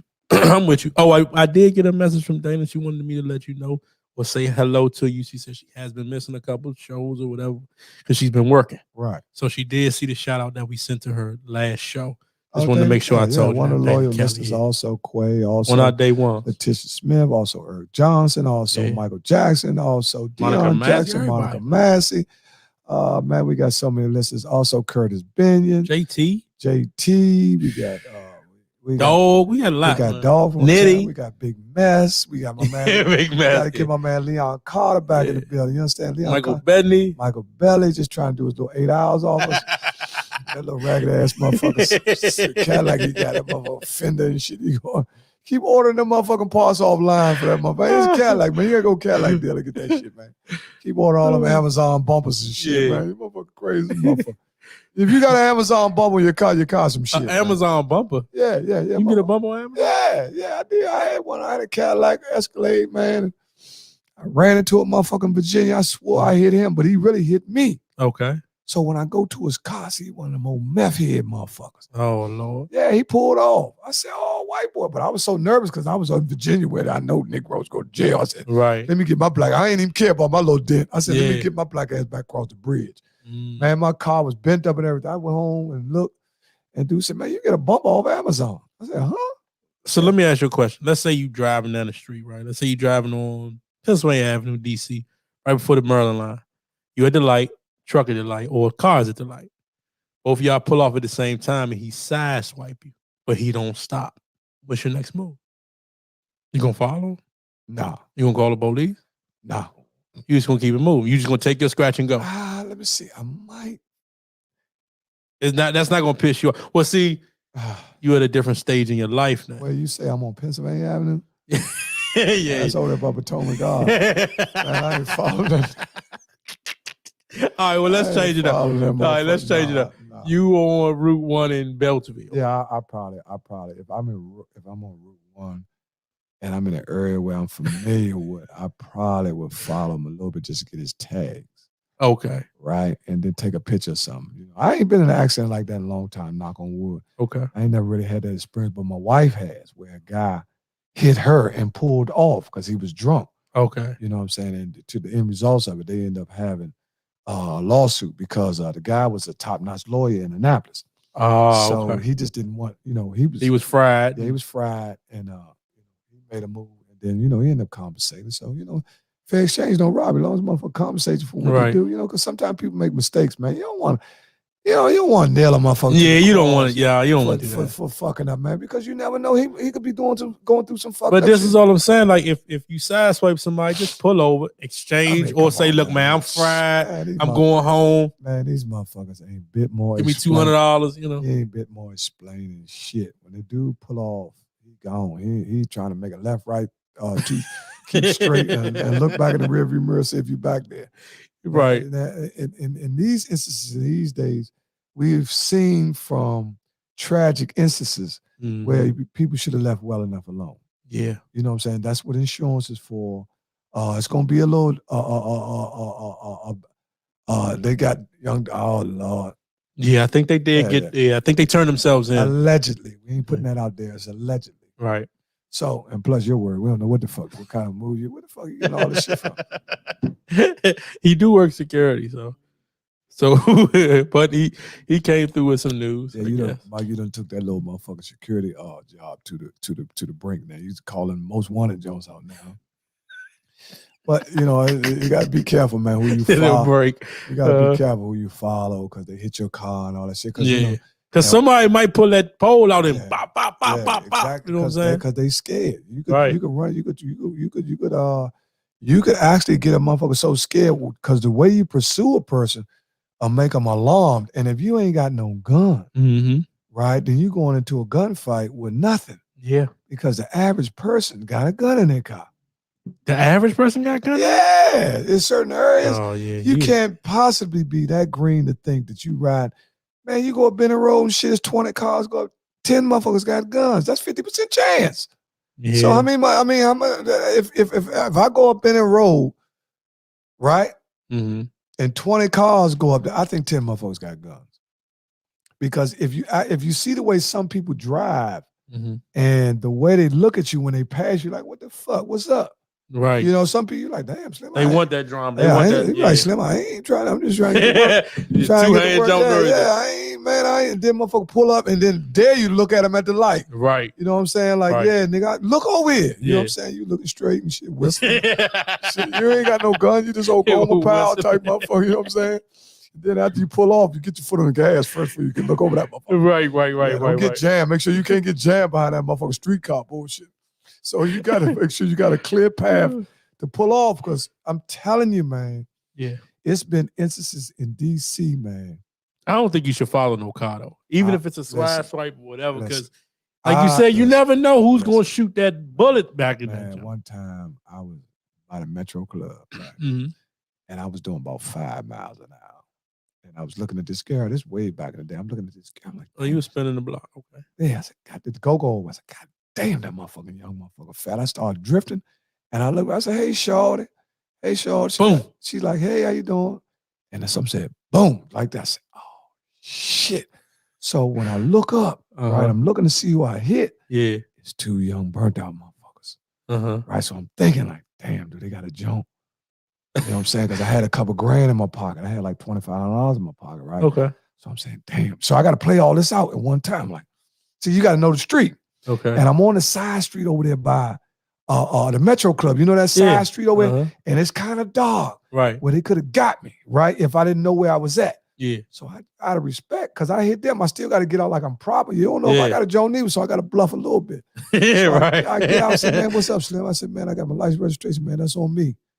Right? So the other one get out the car. I'm watching him.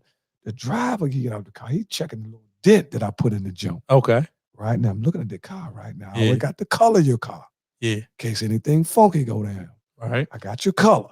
Okay. Then I peeped and got 3 of the tag numbers in case they try to double bank me. Okay. Because I'm still leery because I see I got a couple grand in my pocket. So if it get ugly and tussle and all that shit, we get the razzle or whatever. Right. Whatever could happen. Yeah, I'm worried about just 2-3 grand in my pocket. Right, you know what I'm saying? I got jewelry and shit on. You know, it's one of them nights where I'm flizz-ashing. You know what I'm saying? So because I'm out. You know what I mean? This back, you know, I had a few dollars, flash shit. I'm chill. Yeah. I ain't had no gun, you know what I'm saying? Because I'm by myself and I'm moving different. Right.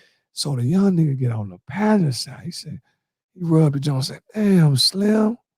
So I talked to the driver because I know it's his car. I said, look, I said, man, look, how you want to do this? You want double down on, you know, cash right now, or right? Or you want show license registration? But I see they in the street too. Because when they open the door, the smoke come out. Okay. So I said, okay, they cool little weed smokers, right? So back in the day, they could have got you. I smell the weed. So when I get out, I say, Shorty, how you want to do it? You want some cash up front? Because I said, man, I had to flip it on him. I had to play the game. I said, Shorty, I'm dirty. Okay. So he's like, oh, you dirty OG? I was like, yes, I got to get out of here, man. You know what I'm saying? We can handle it. I said, I'm legit. I said, man, I got some dynamite in my car. So immediately he know what dynamite mean. He's like, damn, I don't want to get the nigga locked up. Police coming shit. So I flipped it on him, right? I had to make my move. I flipped it on. I said, Slim, move. I said, what you want? So I went on the other side, like, damn, man. Damn, you just got the joint painted. But that's his man. Yeah, he said, you just got the joint painted. Then you Slim. I said, what's happening, Slim? I got to go, man. What's happening? I'm pushing it, speeding it up because I see it escalating. Right. So I really I'm looking at the little nigga talking shit. I'm like, man, this no bitch ass nigga. I should smack this bitch. But I ain't in no position, right? I ain't in no position. I got to still play my game. So the driver said, man, shit ain't about really nothing, man. I said, what you want, home? Because I already had my mind. I already had a limit. I was going to go 200. I know because I know about all the body. Right. I was going 200 in my mind. Because I was just go ahead and wop, whip him off 1020s. Right? But my whole thing was to turn and peel. I can get it off before you can see what I'm working with. Right. So younger let me off easy. He said, man, this shit, man. He said, man. He was fried too. Yeah, he was high as a mother. He said, man, this shit like $40 worth of damage, man. So I'm hitting 40. I said, man, home, what you want? He said, yeah, my man said it's 40, man. Just give us 40. So I ain't even had to dig him. I just slid them 2 off the top. Right. I hit him with 40 and hit him with another dub, give him 60. He said, oh, okay, OG. And they cool. I said, yeah. Now I'm going to show you how I go. Okay. In the streets. All right. 2 days later, I was already on them niggas' line. I done found out where them niggas from and everything. I know who they are. I know whose car it is. And I got some guys. It's heavy hitters in their hood. Okay. That fuck with me. Yeah. You know what I'm saying? So I'm, because I'm always double tracking myself when I was in the street. I just got to know who's who. You know what I'm saying? Yeah. Got to know who's who. So I said, man, let me check these little motherfuckers out just in case, they think I'm sweet or something. In case they got my tag. So I do my homework. I check. I know where they from. I told my man. He said, yeah, them little young motherfuckers. He said they ain't do nothing to this. I said, nah, they were kind of like respect. He said, oh, okay. Kind of like. Yeah, he said, oh, okay, man. Them niggas. He said, man, them niggas ain't about nothing. And I mean nothing. He let me know, like, man, it's easy. Man, all you got to do is pull the plug. I was like, nah, hold. You know what I'm saying? Because that's how people be when they really fuck with. They be right. Yeah. Like you put you in an uncompromising position like that little weak ass. Yeah. Little weak ass niggas faking. You know what I'm saying? Caught you by yourself. I said, nah, they ain't go all the way like that. Right. So I pulled the plug on that. I'm like, okay. Nah, because you never want to put the battery in a nigga back. Yeah, man, get that nigga Slim, man, smash that nigga. See, some dudes be doing that though. Yeah, you can't put the battery. They be doing that, and what it does is you don't know who their peoples are. Right. So I could have knew their peoples.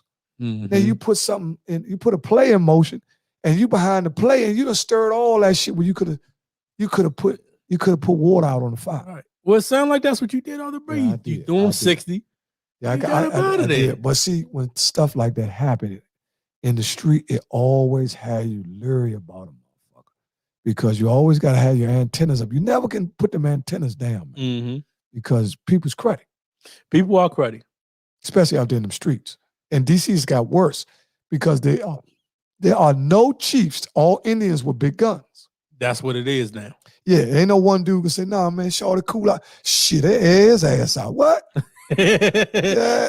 You talking about Wellington Park. You fake motherfucker. You funny as well. Michael, I'm gonna give you real stories, man. I got stories, man. I've been out all night, motherfucker. You can ain't no police was in my wedding, nigga. Fuck is you talking about? Yeah, that's forbidden. Fuck is you talking about? You don't talk about Wellington Park. You know? Let me pull the motherfucking card off your motherfucker. Well, I gotta ask you this, because this was something that I came across.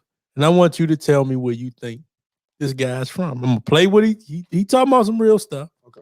I put it on my Facebook page. I'm gonna play it for you. You tell me. Man, my first job was the Murray and Burry Summer Youth Program, John. I remember Murray and Burry told that little white reporter talking about Murray and Burry ain't pay his tickets. He say, shorty, you ain't even from D.C. Respect the mayor. Shit, Murray and Burry was the best mayor D.C. ever had. Man, I'm talking about Sherman Pratt Kelly. Ain't nobody tripping off Sherman Pratt Kelly looking like Anita Baker with glasses on. Instead of Sweet Love, her song would have been Bitter Love. Murray and Burry was the first dude to tell you don't be messing with no side chicks, cause them bitches will set you up. Now I said he from Southeast. I got him from Southeast. That lingo, I got him from Southeast. Man, listen. You know the beauty of the beauty. Now I'm gonna tell you something. The beauty of DC, the easiest thing to do is stereotype where he might be from. Right. But the beauty of DC is that motherfucker could be from anywhere in DC. He could be from anywhere. Yeah, because a true-blooded DC motherfucker. Even if you're from Northeast or Southeast, every area got a burnt-out motherfucker that you be like, man, that motherfucker don't even act like he's from around here. But every area, and obviously, yeah, now I'm gonna tell you, the area hood got a burnt-out motherfucker, but everybody loved him. And he sound, I'm gonna tell you something, he sound a little bit like Shannon Witherspoon a little bit. Okay. Shannon speaks a lot, better than that. But he got a little bit of that twist in there. Okay. Like that could have been him making the noise. Yeah. Like so I'm saying that DC motherfucker, when now DC motherfucker, you can kind of like tell where they from. Okay. But at one point in time, you couldn't tell. DC people, man, you might have a dude uptown that was funny as a motherfucker. You had to think over Southwest, it was funny. A Southeast dude he just a little louder. Right. But other than that, Northeast, kind of like got a little bit of everything. He can be neutral. He can go hard. He can give him some money. And uptown motherfucker, he kind of like want to be the best looking motherfucker. You know what I mean? Southwest motherfucker, he kind of like knowing he outnumbered because they the smallest space area. Yeah, but they the ones that's from there can hold their own. You know what I mean? Yeah. So they got kind of like a survival strategy too. Then he say he sound like Lil Black. Yeah, that's what I said. He sound like I just said they sound like Shannon a little bit. Could have made that. Stop playing with Slink. Michael Belly. Yeah, this motherfucker crazy. This motherfucker talking shit. Hey, listen, I got him, Slim. Michael Belly. See, one thing I like about Michael Belly, man. Michael Belly, he just love for a motherfucker. Get him. He that friend. He don't care if you Joan on him. He don't care if you talk about his car. He love it. He just want to be the center of the attention. Yeah, he talking about back. Look, he want back. Man, good dude, though. Had a hell of a wedding, Slim. Had a hell of a wedding. Hell of a wedding. Man, Mike had one of the best weddings of the year. Man, went to some good weddings last year. A lot of people, that's something in our community that I told you. We had 6 or 7 couples on that we're very proud of. JJ and his wife. Yeah. Michael Freeman and his wife. Michael Belly and his wife. Bud Freeman. Yeah. Michael Freeman got married 2 years ago. Right. You got Toy that proposed last year. Toy did propose. You know what I'm saying? We got nice proposal. Got Greg and Bill brought two more Riggs Parkers in. Yeah. Lil Hassan and Bill's daughter. Ray Ray. Ray Ray. So Raylan, we got yeah. Raylan. We got Raylan. We got 2 new homies. You know what I'm saying? Yep, We got Hassan, you dig? And we got Ray Ray. We got marriage. So it ain't, that's why that goes back to what I was saying earlier. Slim, it ain't all bad, man. It ain't all bad. It ain't all bad, man. We had some good times last year, too. Yeah. We had some tough times, too, but sometimes there's some good. Hopefully the good outweighed the bad. Well, you know what happens once COVID starts spreading a little bit more? Yeah. It dampens the spirit. Yeah. But I listened to a pastor yesterday, and he said COVID is a demon, and you got to cast it out. So he was basically saying that he would know when I say he wasn't saying it like, it's demon. No, he was saying it like, okay, you can't lay down and let COVID get you. Yeah. You got to have faith and will and prayer. Yeah. To pray it out of your household surroundings. And you got to pray around your house. You got to pray around your wife. You got to pray around your sister. You got to pray around your brother. You got to put more emphasis in getting closer to God. I'm with you. You see what I'm saying? You best get close. That is another thing that a lot of people should be talking about is their number one, what they call it, when they do something for the next year. A resolution? Resolution.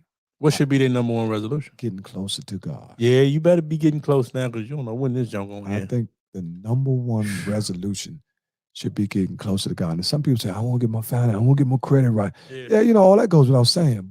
And that don't always mean that you got to go rush and join the church. You can just be closer to God just by talking to him every day. You ain't got to go run. I'm not saying that church is bad because church is good. Yeah. But we talking about a straight relationship with God. And that like Michael Bagley. Michael Bagley. I think he join the church last year? Yes, he did. Michael Bagley developed his relationship with God last year. What Mike would even tell you, he got a lot closer to God. Man, you got to get up when you got COVID. Can't be laying in that bed. You got to move around. That's right. I agree with you, Mike. I get some fresh air, man. That's right. That's one of the things that the pastor said. He said people were calling him and was saying, man, I just can't get out of bed. And he asked me, he said, man, you want to die? Dude said, no, I don't want to die. He said, get up right now. Yeah. Walk around the block. Fresh air. Yeah, he said, go get up right now. If you want to live, get up out your bed right now and walk around the block. You know what I'm saying? So something, and that just goes to when people say, when can I do it? That means do it now. Right. Don't wait till tomorrow, because tomorrow, that's what I was saying, tomorrow ain't promised. Tomorrow is never promised. One thing that, while we on that subject, I seen something that Lord Ernie put out, was talking about, making sure that your affairs are in order when you die. So people's not doing, what they be doing, them GoFundMes and all that. Yeah. Pay for that. Pay for your plot now. That way, or pay for your, when you die now while you got the money before you turn 50, 60 years old. Because you getting money, might as well go ahead and pay the little $7,000, $8,000, and they don't press you. Yeah. If you say I want them 2 plots right there or 1 plot right there, me and my wife, however you call it, probably run you about $6,000. But look at all the time that you get to pay for your plot. Pay for that in a year. Just put $20 or something, $50 or $100 every time you get paid, something like that. And it's paid for. You ain't got to worry about it. I'm gonna tell you something. This is the power of, because your kids might burn you, put you in that. Yeah. This is the power of influence over the years. So that's why I say you got to always play your tape back. You got to go back. And now everything is perpetuated on life now. People are so caught up on being so great right now, right? That they never even think about the future because they're so worried about having all this money now, having everything now that they ain't even looking down the future. Right. Because the way society is painted is if you're not a quote unquote this type of person, then you're not quote unquote up to standards where another person might not be doing good from what you can see, but if something happened to him, he got life insurance policy, he got beneficiary, he got that, and then where you might have a house and all that, and then as soon as you die, they tell me go fund me. Yep. I done seen some instances where I thought had it. They had a nice funeral. Yeah. But, what was their legacy? Right. Well, funerals now going to run you about 20 grand. Think about that. 20 grand. Yeah, well, you should have 20 grand if you live this life. And I mean, when I say 20 grand, it doesn't mean cash. It could mean equity. Well, you'd hope. You'd hope, but like you just said, some people out here just flashing and flogging and all that. Yeah, well, that's because showing their money, and then when they die, that's the way. It's part of our culture. Our culture is perpetuating. Everybody got to be showing how good they doing now. That's the thing. Everybody want to know everybody. Everybody want everybody to believe they doing good. Mm-hmm. But for real, if we can see you, then man, you doing about the same as we do. You doing the exact same, or might be doing a little less. Yeah, because all the motherfuckers they got a whole lot of money. Yeah, man, you can't see Jay-Z right now. No. What's up, Chris? Hey, that's my main man. You can't see Puffy right now. No. So you can just see the people that you know that you are in the grind with. Right. You know what I'm saying? But we got a way of shunning each other, and we got to stop that, which we got to do more supporting each other. You know, people like I see some people got businesses and all that. They don't have no problem talking about who they support, but they ain't supporting nobody else. Yeah, I'm with you. You got some people to support. They want you to support all that shit, but hey, man, you only supporting the people you know. Right. Man, support everybody, man. Everybody, and let the chips fall where they may. There it is. See, it ain't made no difference if me and Deon come up and then we blow up so much that mother tell me, oh, they think they like that. Right. Right. Say, mother trying to kill us. Somebody gonna say that anyway. Well, it don't matter. I'm just saying, on the way up, we gonna help somebody. Yeah. That's what we do, because that's what All Over the Place podcast is about. Yeah, I'm with you. People don't like to see positivity. That's why they love, and people show you them videos of people getting beat up and shot. That's and all. stupid. Look at this. That motherfucker, how could you look at a video 10 times of somebody getting beat up? Right. You mean you ain't past that stage? I'm glad they didn't calm down with that. Yeah, you ain't past that. Some people be watching people get shot because, you know, you can go a little further on certain platforms where they show people get shot. Yeah. I'm like, damn, I don't want to see that. I mean, you know, I have a person show it to me. I look at it one time, but after one time, that's it. Right. I don't want to keep pounding that trauma or keep banging that impression of, you know, discourse or just, I don't want to see nobody fucked up like that. Yeah, ain't nobody trying to see that, man. But this is what I say. Big prayers up. Big shout out to all the small businesses, man. I'm hoping that y'all are still surviving through this pandemic, man. Hopefully y'all got some money aside, or y'all still cranking, man. Because I know it's a lot of businesses that I used to frequent that are not there no more. I'm dead serious. Like family restaurants that was getting it.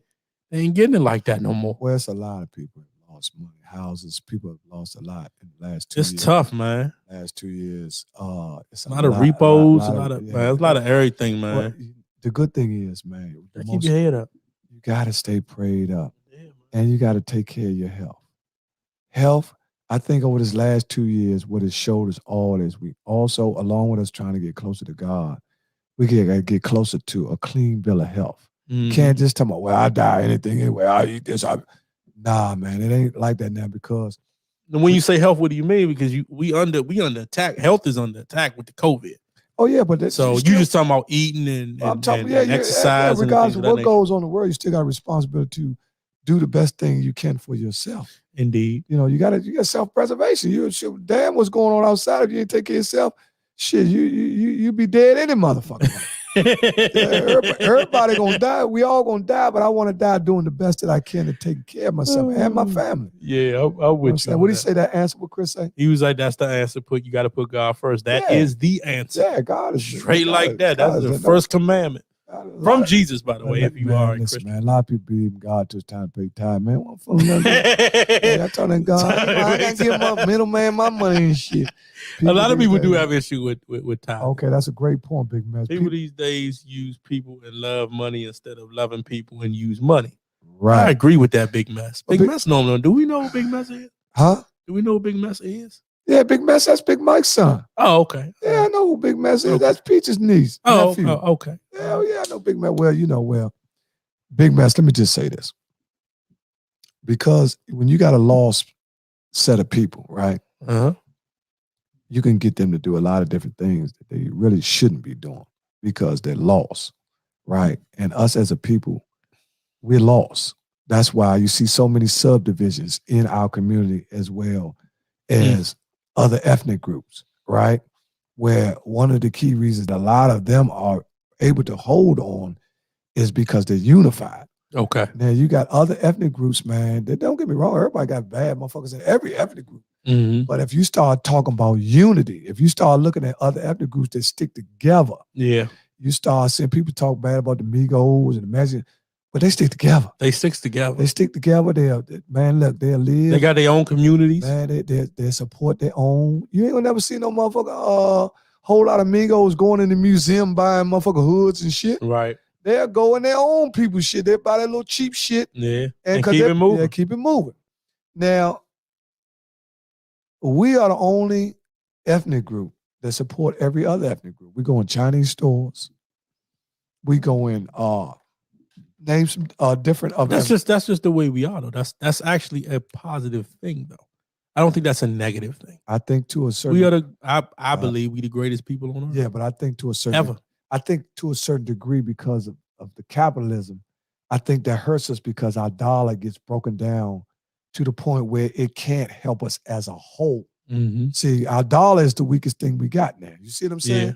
So, if our dollar is going everywhere else besides in our own community to build, then we can't get better programs for me, you, and Mariah. I agree. And this better churches and better mosque and see, but when the money is going to a Chinese store and a bowling alley, you know what I'm saying? You see, our money is being broken down to the point where it's weak. Right. You see what I'm saying? The strength is in your dollar. I think that's just here in the United States. So that's not like as I always think back, our people was kings and all that kind of stuff. We had all the money, we had all the gold, all the oil, all the everything come out of Africa. So I think in this country they, it was already gunned up for us to be at the bottom of the totem pole, and it's never going to change. That's why they keep with these laws. It keeps us down. Well, I agree with you. So they're going to keep making the laws so that way 200 years from now, we're going to be dead and gone, but them laws are going to be there. Well, I agree with you 100% that the laws were stirred against us to... It's just against us, though. Yeah, it ain't against nobody else. What they say, they don't support our own, getting better, but we are quicker to call out the bad more than the good. Yeah, that goes for anybody, though, Chantis. But you're right on that, Chantis. Yeah. But on a good note, I think we're getting a little better. Yeah. Chris said here in the islands they work together. Yeah, because they on an island. Yeah. So that's another thing too, where if you in a secluded place with the individuals, you might can do a little bit more. Yeah, if you with the people, because it's all for one and one for all. You know what I'm saying? Like the Bahamas, if you from there, or any of them islands, you're gonna try to take, want it to be as best as it could be. I walk past people all the time. I try to say what's up, but sometimes people don't even talk to you no more. Well, especially black on black. Like you could legit walk down the street and dudes would just walk clean by you. Yeah. But it's, I guess everybody does that. Me personally, I'll be like, what's up? I ain't gonna dap you no more because of COVID. People would say, man, my bad, Slim. I had a lot on my mind. Well, it is kind of crazy though, because we have kind of like become unfriendly people, because in the country where you used to ride past everybody speak. Yeah, in Virginia, that's how it is. Yeah, they don't even got to know you. This when I first used to be young, and I ride past people's houses like, damn, everybody speak. They just sit on porch and sit. Now when a motherfucker ride past, man, get that nigga tag number. Look at dog ready. Hey, dog, I ain't even looking at the time. My bad, man. It is 9:10, man. We all supposed to be dog. We are supposed to be on the relationship dog, talk. What's up with Nene Leaks? That pussy leaking like a motherfucker. Dog, Nene Leaks couldn't wait 3 months. That nigga Greg did. She couldn't wait to get her. She got an African Congo motherfucker. Motherfucker look like you a little bit, dog. Burning that motherfucker pussy up. Nene Leaks said, fuck all that. I've been good. Chemo, I done drove this motherfucker chemo 100 times. Fuck that. I'll give me some dick. He said, fuck all that shit. Keep driving, all that radiology and all that shit. Man, I need me some Peter. Fuck that shit. Nene pussy was leaking. I'm telling you something. Leaking. Yeah, Nene Leaks pussy was leaking, man. I'm telling you, man. That nigga probably burned that cock up too. Greg been sick for a minute. She ain't thinking about that motherfucker, man. How the fuck a woman gonna move on 3-4 months? He had his best wishes. Ain't nobody gonna tell him, man, go ahead and let nigga fuck shit. I'm a wife. We talked about that on Monday too. Man, get the fuck out of Mike talking about he He gave his best wishes before he died. Man, Slim, you go ahead down the street, man. Fuck the shit out of my wife when I'm gone here. Man, get the fuck out of here. Ain't nobody motherfucking turn on his grave back. He feel every bitch of that African dick in his back through that coffin. Man, that shit crazy, man. You don't want nobody. I don't know. I don't know where we're going with relationship talk. You got one tonight? Because I don't have one. Man, I do not have one. Man, I didn't even write it down. I listened to Halle Berry the other day, right? Halle Berry is a beautiful sister. Okay. I listened to her talk about relationships. She said this is the most. Halle Berry. Okay. She said this is the most different relationship that she ever been in because she usually know people through the set or they know each other. But she said, man, she did it the old-fashioned way. Okay. They courted. You know what I mean? And she said she really in love. You said they courted. Yeah, okay. Yeah, they dated. They dated. Okay. Yeah, what Big Mess say? Big Mess say. Hold on. He said, true statement, Slink. That's our biggest downfall, supporting others before we support us. He's still talking about the other thing. We on relationship 10-second now. delay, yeah. Well, you know, you know what? Now, John Long. See, now one thing about it, Big Mess, I'm going to drip back and I'm going to go back and forth because I like to entertain everybody. One thing about it, Big Mess, we used to be a little bit more supportive, but now everybody getting a little bit more money kind of. It's all about yourself. Yeah. It ain't, they don't want no help and they ain't going to offer no help. That's just how it is. Yeah. Shanti's got a question tonight. How do you approach a difficult conversation when you're learning your significant? Well, you probably have to get to a little bit more in detail about a significant conversation. What you talking about? How significant is a conversation? What is a difficult conversation? Is it about y'all two being together or y'all having problems sexually? Suppose you have problems in a relationship. See, this is what I want to test people. Man, suppose you meet somebody good. I mean, you really, the first couple of times you've been with them physically, man, it was great. Yeah. But something happened and the sex is just not as good. So is that the question? So that's the question. How do you say the Joan ain't hitting on her? What's the problem? I mean, you know, because the first thing, if it was good the first couple of times and it's with bad a couple of times, the first thing you probably think, man, they gotta be fucking somebody else because they ain't into me. You know, you start mind fucking yourself. You know what I'm saying? You start wondering. A lot of people overthink a lot of stuff too. Right. That's why you can't. I mean, should you be? If you just met a new joint, really, should you be boning like every day? Should you really be boning? Well, probably the hottest times in the relationship is when you first do meet the motherfucker because you start getting familiarity with their body. You know what I'm saying? Right. Don't get me wrong, that you shouldn't be fucking every night. But sometimes in instances when you meet somebody you really, really on, man, that should be hot. Yeah. And you can't keep your hands off them. And they can't keep their hands off you. Right. When they get off work, y'all meeting up, going to get a drink. Burning it up. Man, you knocking her motherfucking wig off. You know what I'm saying? That's just the way it is. And the same with the girl. She can't wait till she get off work to get involved in an exclusive relationship. How about one of your partners does something you don't like too much, but you know it's going to be hard to discuss? What is, you mean one of... Does something like, I guess in the house where they probably tried to push up on it from what I'm getting. One of his partners... What's up, Darius? Hey, Darius. One of his partners trying to get up on... Because, you know, you got a lot of guys, you think they're your friend, but when you bring your woman around, you learn a lot about the dude. He start talking kind of crazy. Or like, oh, well, I won't do that again. You know, we just learned. Right. Yeah, he cool, but he just ain't gonna bring your woman around. You know what I mean? Cool. Because sometimes dudes get obnoxious when good-looking women come around, Deon. You know what I'm saying? They say they cool and then a drink or two, and then, you know, motherfuckers say, well, you know, he ain't used to be that thick. You know what I mean? So, well, what the fuck is this motherfucker talking about? What's up, Darius? Is that my man Fish? No, that's my man. Oh, yeah, because my man Darius was off Jefferson Street. I used to call him Fish. Yeah, Darius, that's my man right there. And now let me ask you a question. Now, okay, so I just heard what you said, but something just came in my mind. I want to ask you about this. Happened in real life. We don't never put nobody's name out there though. So I'm gonna ask you: your daughter come home, right, with a guy. She been dating the guy for a minute. It's y'all just having, you know, Sunday dinner. You and your wife and daughter come. I'm gonna bring the guy over. Right, boom. Bring him over. Y'all eating, and then he like, yeah, man, my bitch is like that. You know what I'm saying? I love this bitch. This. And that's how he's talking, because that's how they talk. How would you handle that situation? Well, sure, to be out front. First of all, here we call one thing about my daughter, because you know young people talk like that. You know what? That's where you have to instill values in your daughters to I agree. Allow any dude to call her a bitch. Yeah. You know, you gotta have boundaries. Even if they say that that's because that's how they talk. I don't do it. If a dude really like a girl, he might have had them bad habits prior to meeting her. If she check him, then he'll if he really, really like her, then he like, oh, you know what? I'm gonna work on that. I ain't used to it. If he might break down and be honest. Yeah. But as long as a woman allows a man to talk to him and treat him any kind of way, then the dude would do it.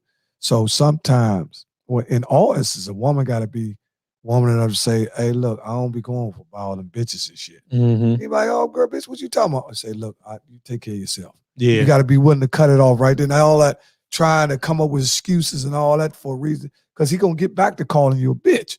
Right. You see what I'm saying? And then the average young lady that's father that's in their lives, and the guy knows it.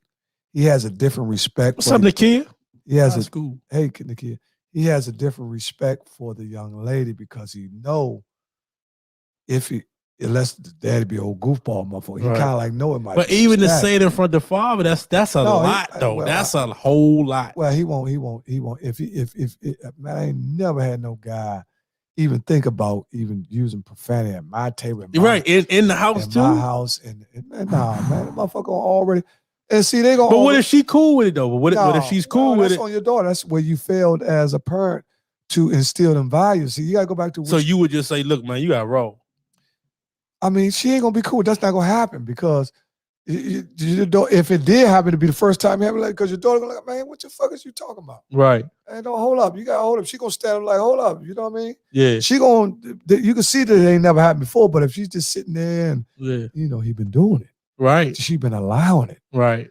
But that's your job as a parent and a father. Because see, I think our generation, we just, you know what I'm saying, you're not going, that's not what you do. But in the young generation, that's just from what I hear. No. That's how they talk. I've never heard it talk like that. I ain't never, but. You see, what happens is, Deon, that happens because they allow it to happen. Mm-hmm. Right? Now, I have one of my daughters, where she was involved with a guy, and she really liked the guy. But when the guy, by him being young, if you 20, 21, and you get upset, I even done it. You're going to say some things about him. What's up, Greg? You might say some things about a young lady that you don't mean once you calm down, but you too young to understand how to have all self-control. Mm-hmm. See, I'm a man. I don't give a fuck how mad I get. I ain't going to call no woman a bitch. No, I ain't got to do that. I'm saying, look, baby, you go ahead and handle your business. You know what I'm saying? I'm going about mine. Right. But when you're young, you fly off the handle. You know what I'm saying? You're young. You know, but that's why I say you got to always teach your daughter to don't allow a guy to call you anything. Mm-hmm. Because once your name. Yeah. Once he does it, he calls you Big E.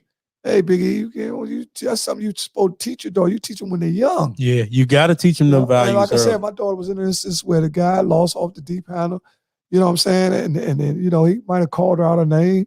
And I ain't one of them dudes that go over there and try to beat a dude up and all, because I've been young. Yeah.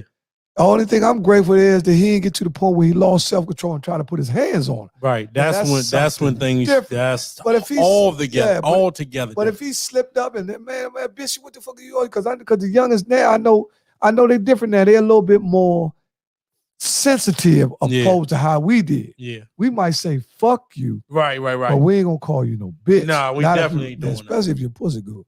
We ain't gonna call you, you know what I'm saying? We ain't gonna call you no bitch. You know what I'm saying? Man, I said, man, fuck you. Get the fuck on there. We might say something like that. Yeah. A bad, what do you call that? Shit, man, girl, and you in your 20s and y'all done really start bumping real good. She done started mounting that junk. She know how to mount that dick like you ain't never been mounted before. You ain't calling her no bitch. Shit, you crazy motherfucker. You ain't calling her no bitch. That young girl done mount them and blowing in your ear and all that shit. This man crazy. I'm telling you, Greg. But you right though. If you have a bad argument, you could slip up and say something. I done it. Everybody done it. I've been 20 years, so that's why you can't come down there because you're a daddy now. Right. You act like you ain't never, you know what I'm saying, lost the handle. Yeah. Because men are men, and I do think that women know what buttons to push to make you really go off. Well, I never put my hands on no woman. Right. I never did that. I had to a point where my mom's watching now. I can't turn you off. Okay. So listen, I got to calm down. Mom's watching. Well, I was just basically saying I'm old school. I never put my hands on a woman. I had a woman actually try to strike me, but I know I defend myself. I can knock it down. Yeah. If you understand danger, then you're supposed to be able to pick up a vibe of a person's aggression, even if it's a female. Agreed. You don't allow a woman to come up to you and she's furious to the point where she can just be in reach where she can put her hands on you. You still gotta, you know what I'm saying? You just armed to defend. You ain't armed to engage. You see what I'm saying? Right. Now, a woman could try to swing at that Get time. it right. I Get it up grab her out of arm there. and I hold her. Yeah. Look, Shaw, you need to chill out. You know what I'm saying? Because Yeah. I'm a man. She a woman. I don't have to bitch you. No, I don't have to do that. Right. You know what I'm saying? Because I'm upset because she swung on me. She's a woman. Right. You know what I'm saying? I know a woman and a man are two different, you know. A man is already physically stronger. Physically stronger than the average woman. But some women, they gonna keep going until you hit them back. There's some women that think that's love, man. That's crazy. If that's back to the individual. If you allow that to take place and you didn't check that in the beginning, you're a part of the problem. True. Because you have now allowed her to come over the boundaries every time that y'all get in an argument. Because you have no boundaries. She did it 4 or 5 times before. So, just like when I had a woman, when I was young, a woman tried to hit me with arms, like, nah. Boom, she hit me across the arm with something, had a broken arm and shit.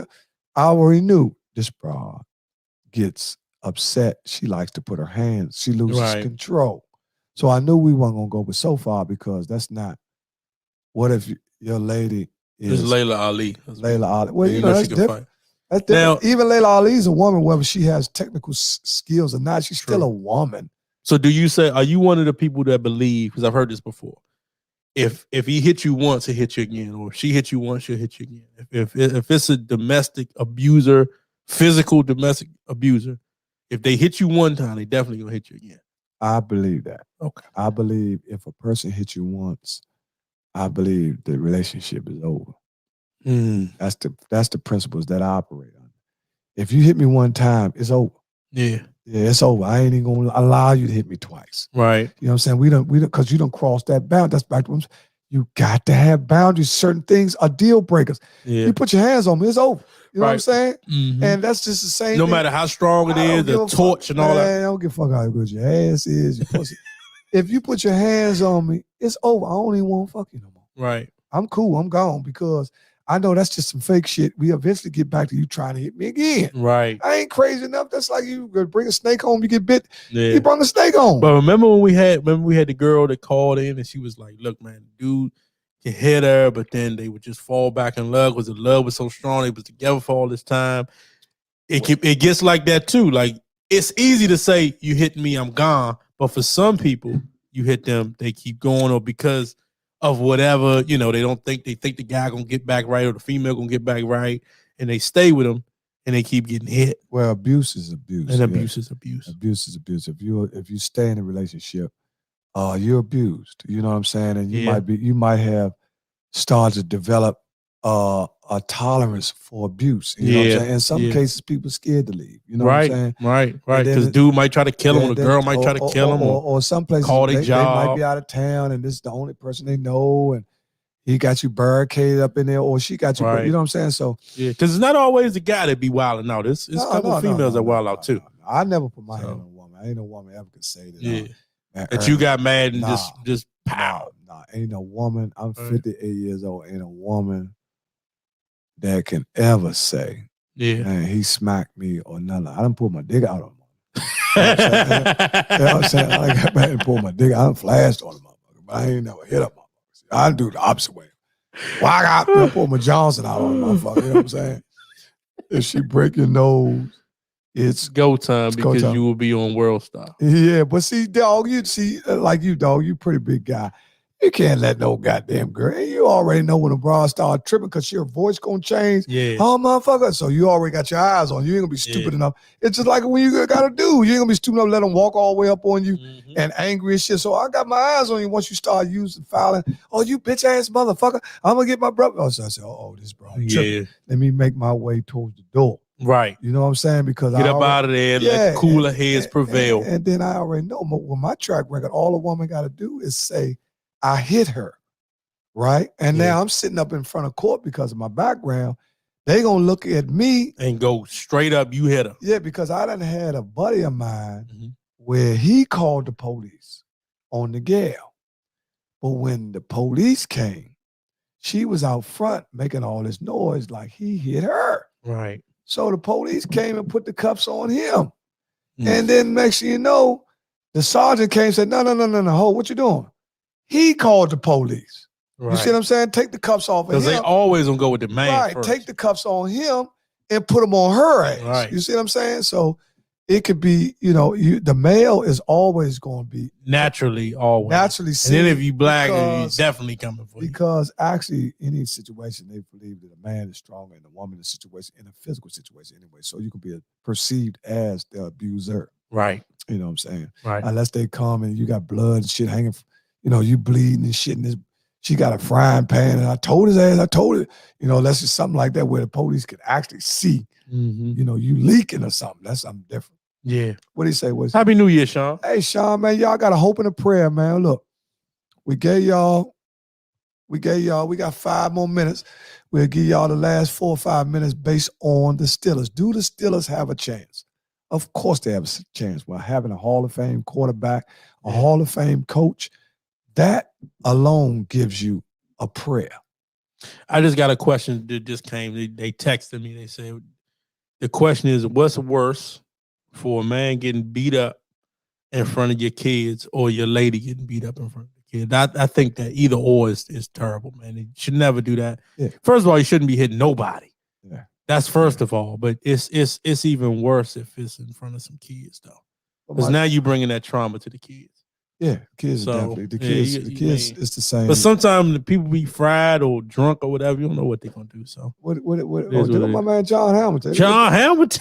Came out you locked them up. You locked them both up and let the courts figure it out. They saying if it's a domestic dispute, lock both people up, the man and the woman, and let the judge figure it out in the end. Because, officers, they're going to tell you, I'm just here to enforce the law. Listen, I'm telling you, I done had a guy call the police from his residence. Mm-hmm.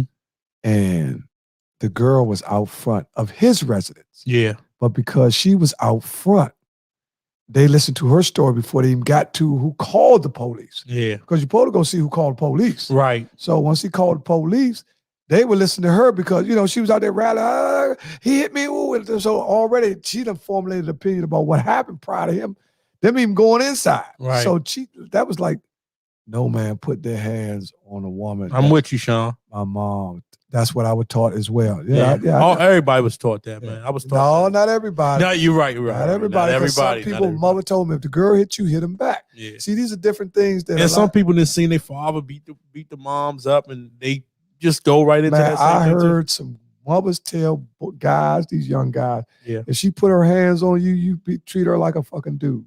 Oh, man. Yeah, I done heard people say that. Yeah, I know people heard that.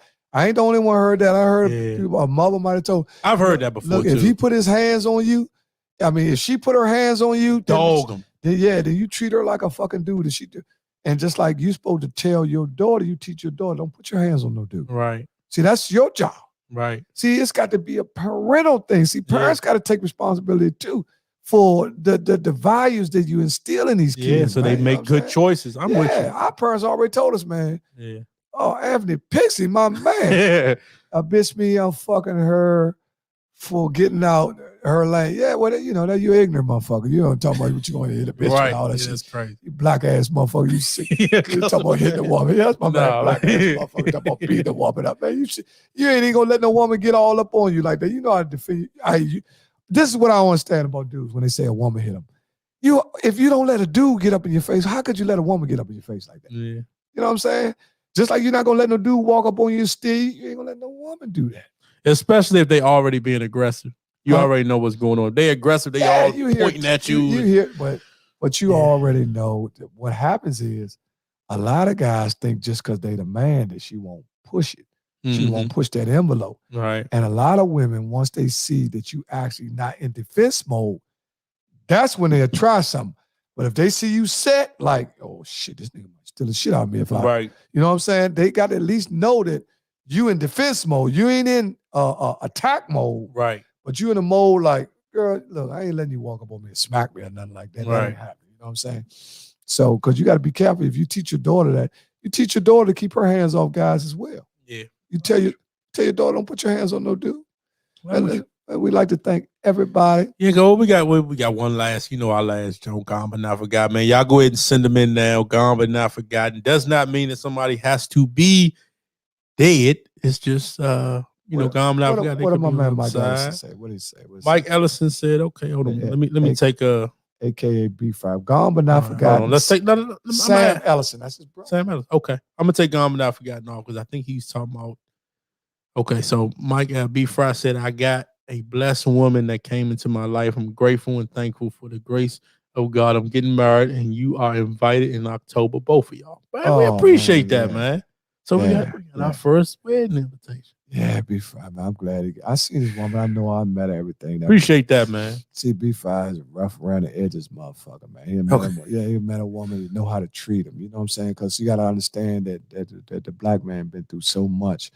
That's the woman's job, to really get to understand the black man. You know what I'm saying? A lot of times, the woman don't get into really what a guy has been through. Yeah. And you have to get into what the woman's been through as well. Agreed. So you can understand what kind of person you're dealing with. You just can't be, the pussy a torch and all that shit. You know what I'm saying? She fucking shit out. Because some of them get caught up. Because that's what happens. Some people get caught up into the physical and they watch the football team gone. But not forgotten. Yeah. All right, man. Let's get to the Gone But Not Forgotten, man. Gone But Not Forgotten, Tom Slick. Oh, ain't no question. I just thought about that today. I talked to Tom's sister. Beautiful guy. Now, when I look at her, I see him, which is Patrice Coleman. Oh, man, she's a doll baby. When I see her now, I see Tom. Mm-hmm. You know what I mean? So Gone But Not Forgotten, man. Tom Slick, man. Gone But Not Forgotten. I remember him at the football games in Lamar Ridge. Tom was a great guy. Great guy. Gone But Not Forgotten. Louis Dwell's also big. Gone But Not Forgotten. Uncle Lulu. Louis Dwell. Gone But Not Forgotten. Murray A. McRae. Gone But Not Forgotten. My cousin Isaiah, which my other cousin, which is father Jeffrey David, said he got shirts for his foundation for us. He got them on the way. Mail them on the way. He got a foundation for my little cousin Jeffrey Isaiah David. Okay. Gone But Not Forgotten. The people that lost their lives due to COVID. And cancer. Gone But Not Forgotten. Diabetics. Anything. Yeah. Gone But Not Forgotten. Anybody that was murdered in the streets of D.C. last year through simple homicide. Gone But Not Forgotten to Nellie, which is Spud's sister. Nellie passed away. Oh, man. Which is Lil Richard. I seen Spud. Which is Lil Richard Hughes. That's his auntie. Okay. And Nellie was like my big sister growing up. She used to come over my sister's house. Gone But Not Forgotten Tamara Pope. Gone But Not Forgotten Lawrence Borders. Oh, my main man. That's my main man. That's one of my best friends, Lawrence Borders. Gone But Not. Great guy. Yeah. Uncle Lou, Tom Slick. Yeah. Yep. Gone But Not Forgotten Jack as well. Gregory Jackson. Gregory Stephen Jackson. Mm-hmm. Gone But Not Forgotten Andre Wilkerson, my main man. Gone But Not 35, Go-Go Big Dre. Gone But Not Forgotten 35, Go-Go. Damn, Big Dre. Gone But Not Forgotten Ben from up Kennedy Street. I seen somebody put some out. Gone But Not Forgotten last week's new storm. Snowstorm that's coming back. So, we didn't even talk about that. And y'all gotta be safe out there, man. Make sure y'all get some food too. BK Miller's, matter of fact, before I'm put a little plug on BK Miller's, but they do have, you can get all the different it's like a freezer special they got for $150. You can get a lot of food from there. So if anybody in that area, y'all might want to go get that if y'all ain't got a lot of food in y'all, you know what I mean, in y'all freezer, man. Well, like BK Miller's got it for you. Times are getting hard, y'all. Times are getting very hard. Just eat what you really need. Don't stop falling in love. Stop going crazy because ain't no food. No, have that shit we don't need anyway. Yeah. Nice has real. Oh, thank you, man. Appreciate it. Oh, thank you, man. I didn't wear I should have worn my hoodie tonight. I didn't even think about it. We're gonna start with this summer. We got a lot going on, man. Gone But Not Forgotten. Gone But Not Forgotten. Joe Jackson and Michi. Yes, two beautiful people. It's Mr. Joe Jackson and his son Michi. Yeah. Got off the grits. Gone But Not Forgotten Chris McClain. Gone But Not Forgotten Aunt McClain. Gone But Not Forgotten Topsy's little brother, Lil Scoop. Okay. Gone But Not Forgotten Topsy's little brother. Gone But Not Forgotten Relicia Rudd. You know what I'm saying? Yeah. Gone But Not Forgotten Anana, which is Topsy's beautiful young daughter. Or is his granddaughter. Yeah. So Gone But Not Forgotten, man. Just big prayers up to everybody that might be on dialysis and things of that nature that still got to go in there.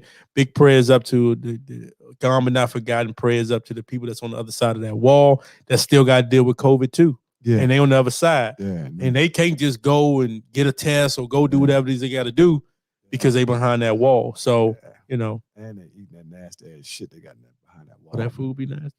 Man, that food nasty.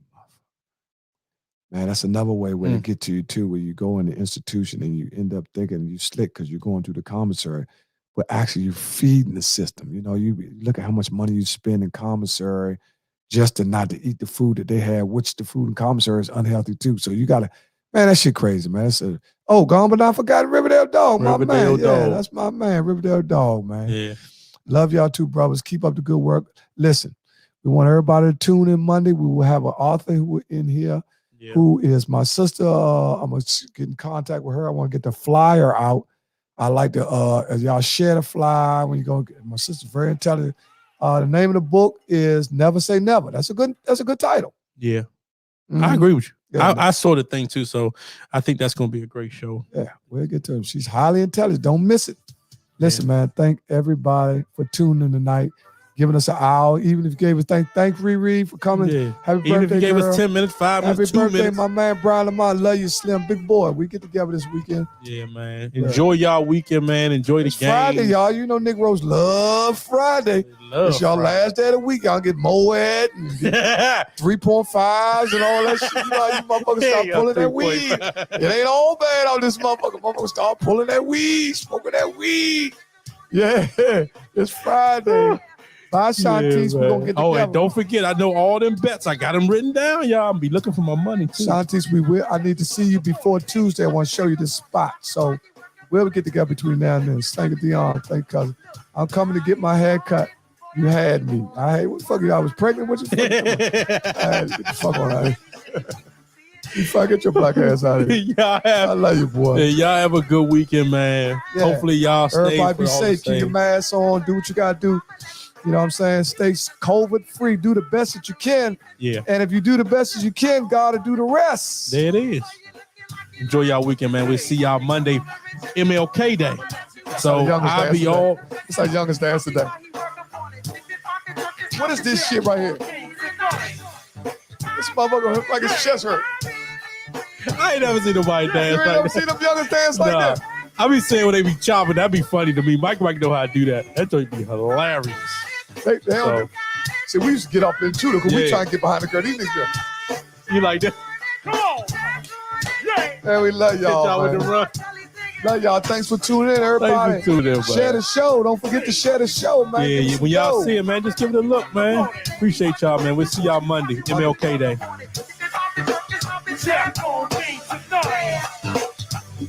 Come on. Hell yeah. Yeah. Get land. Come on.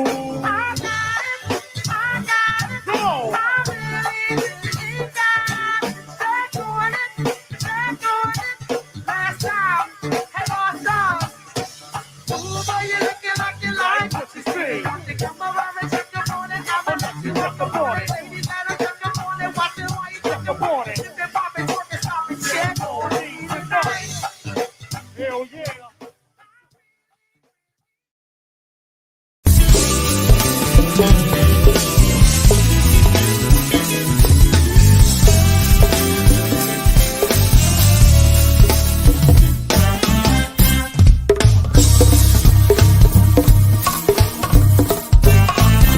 You gotta get it.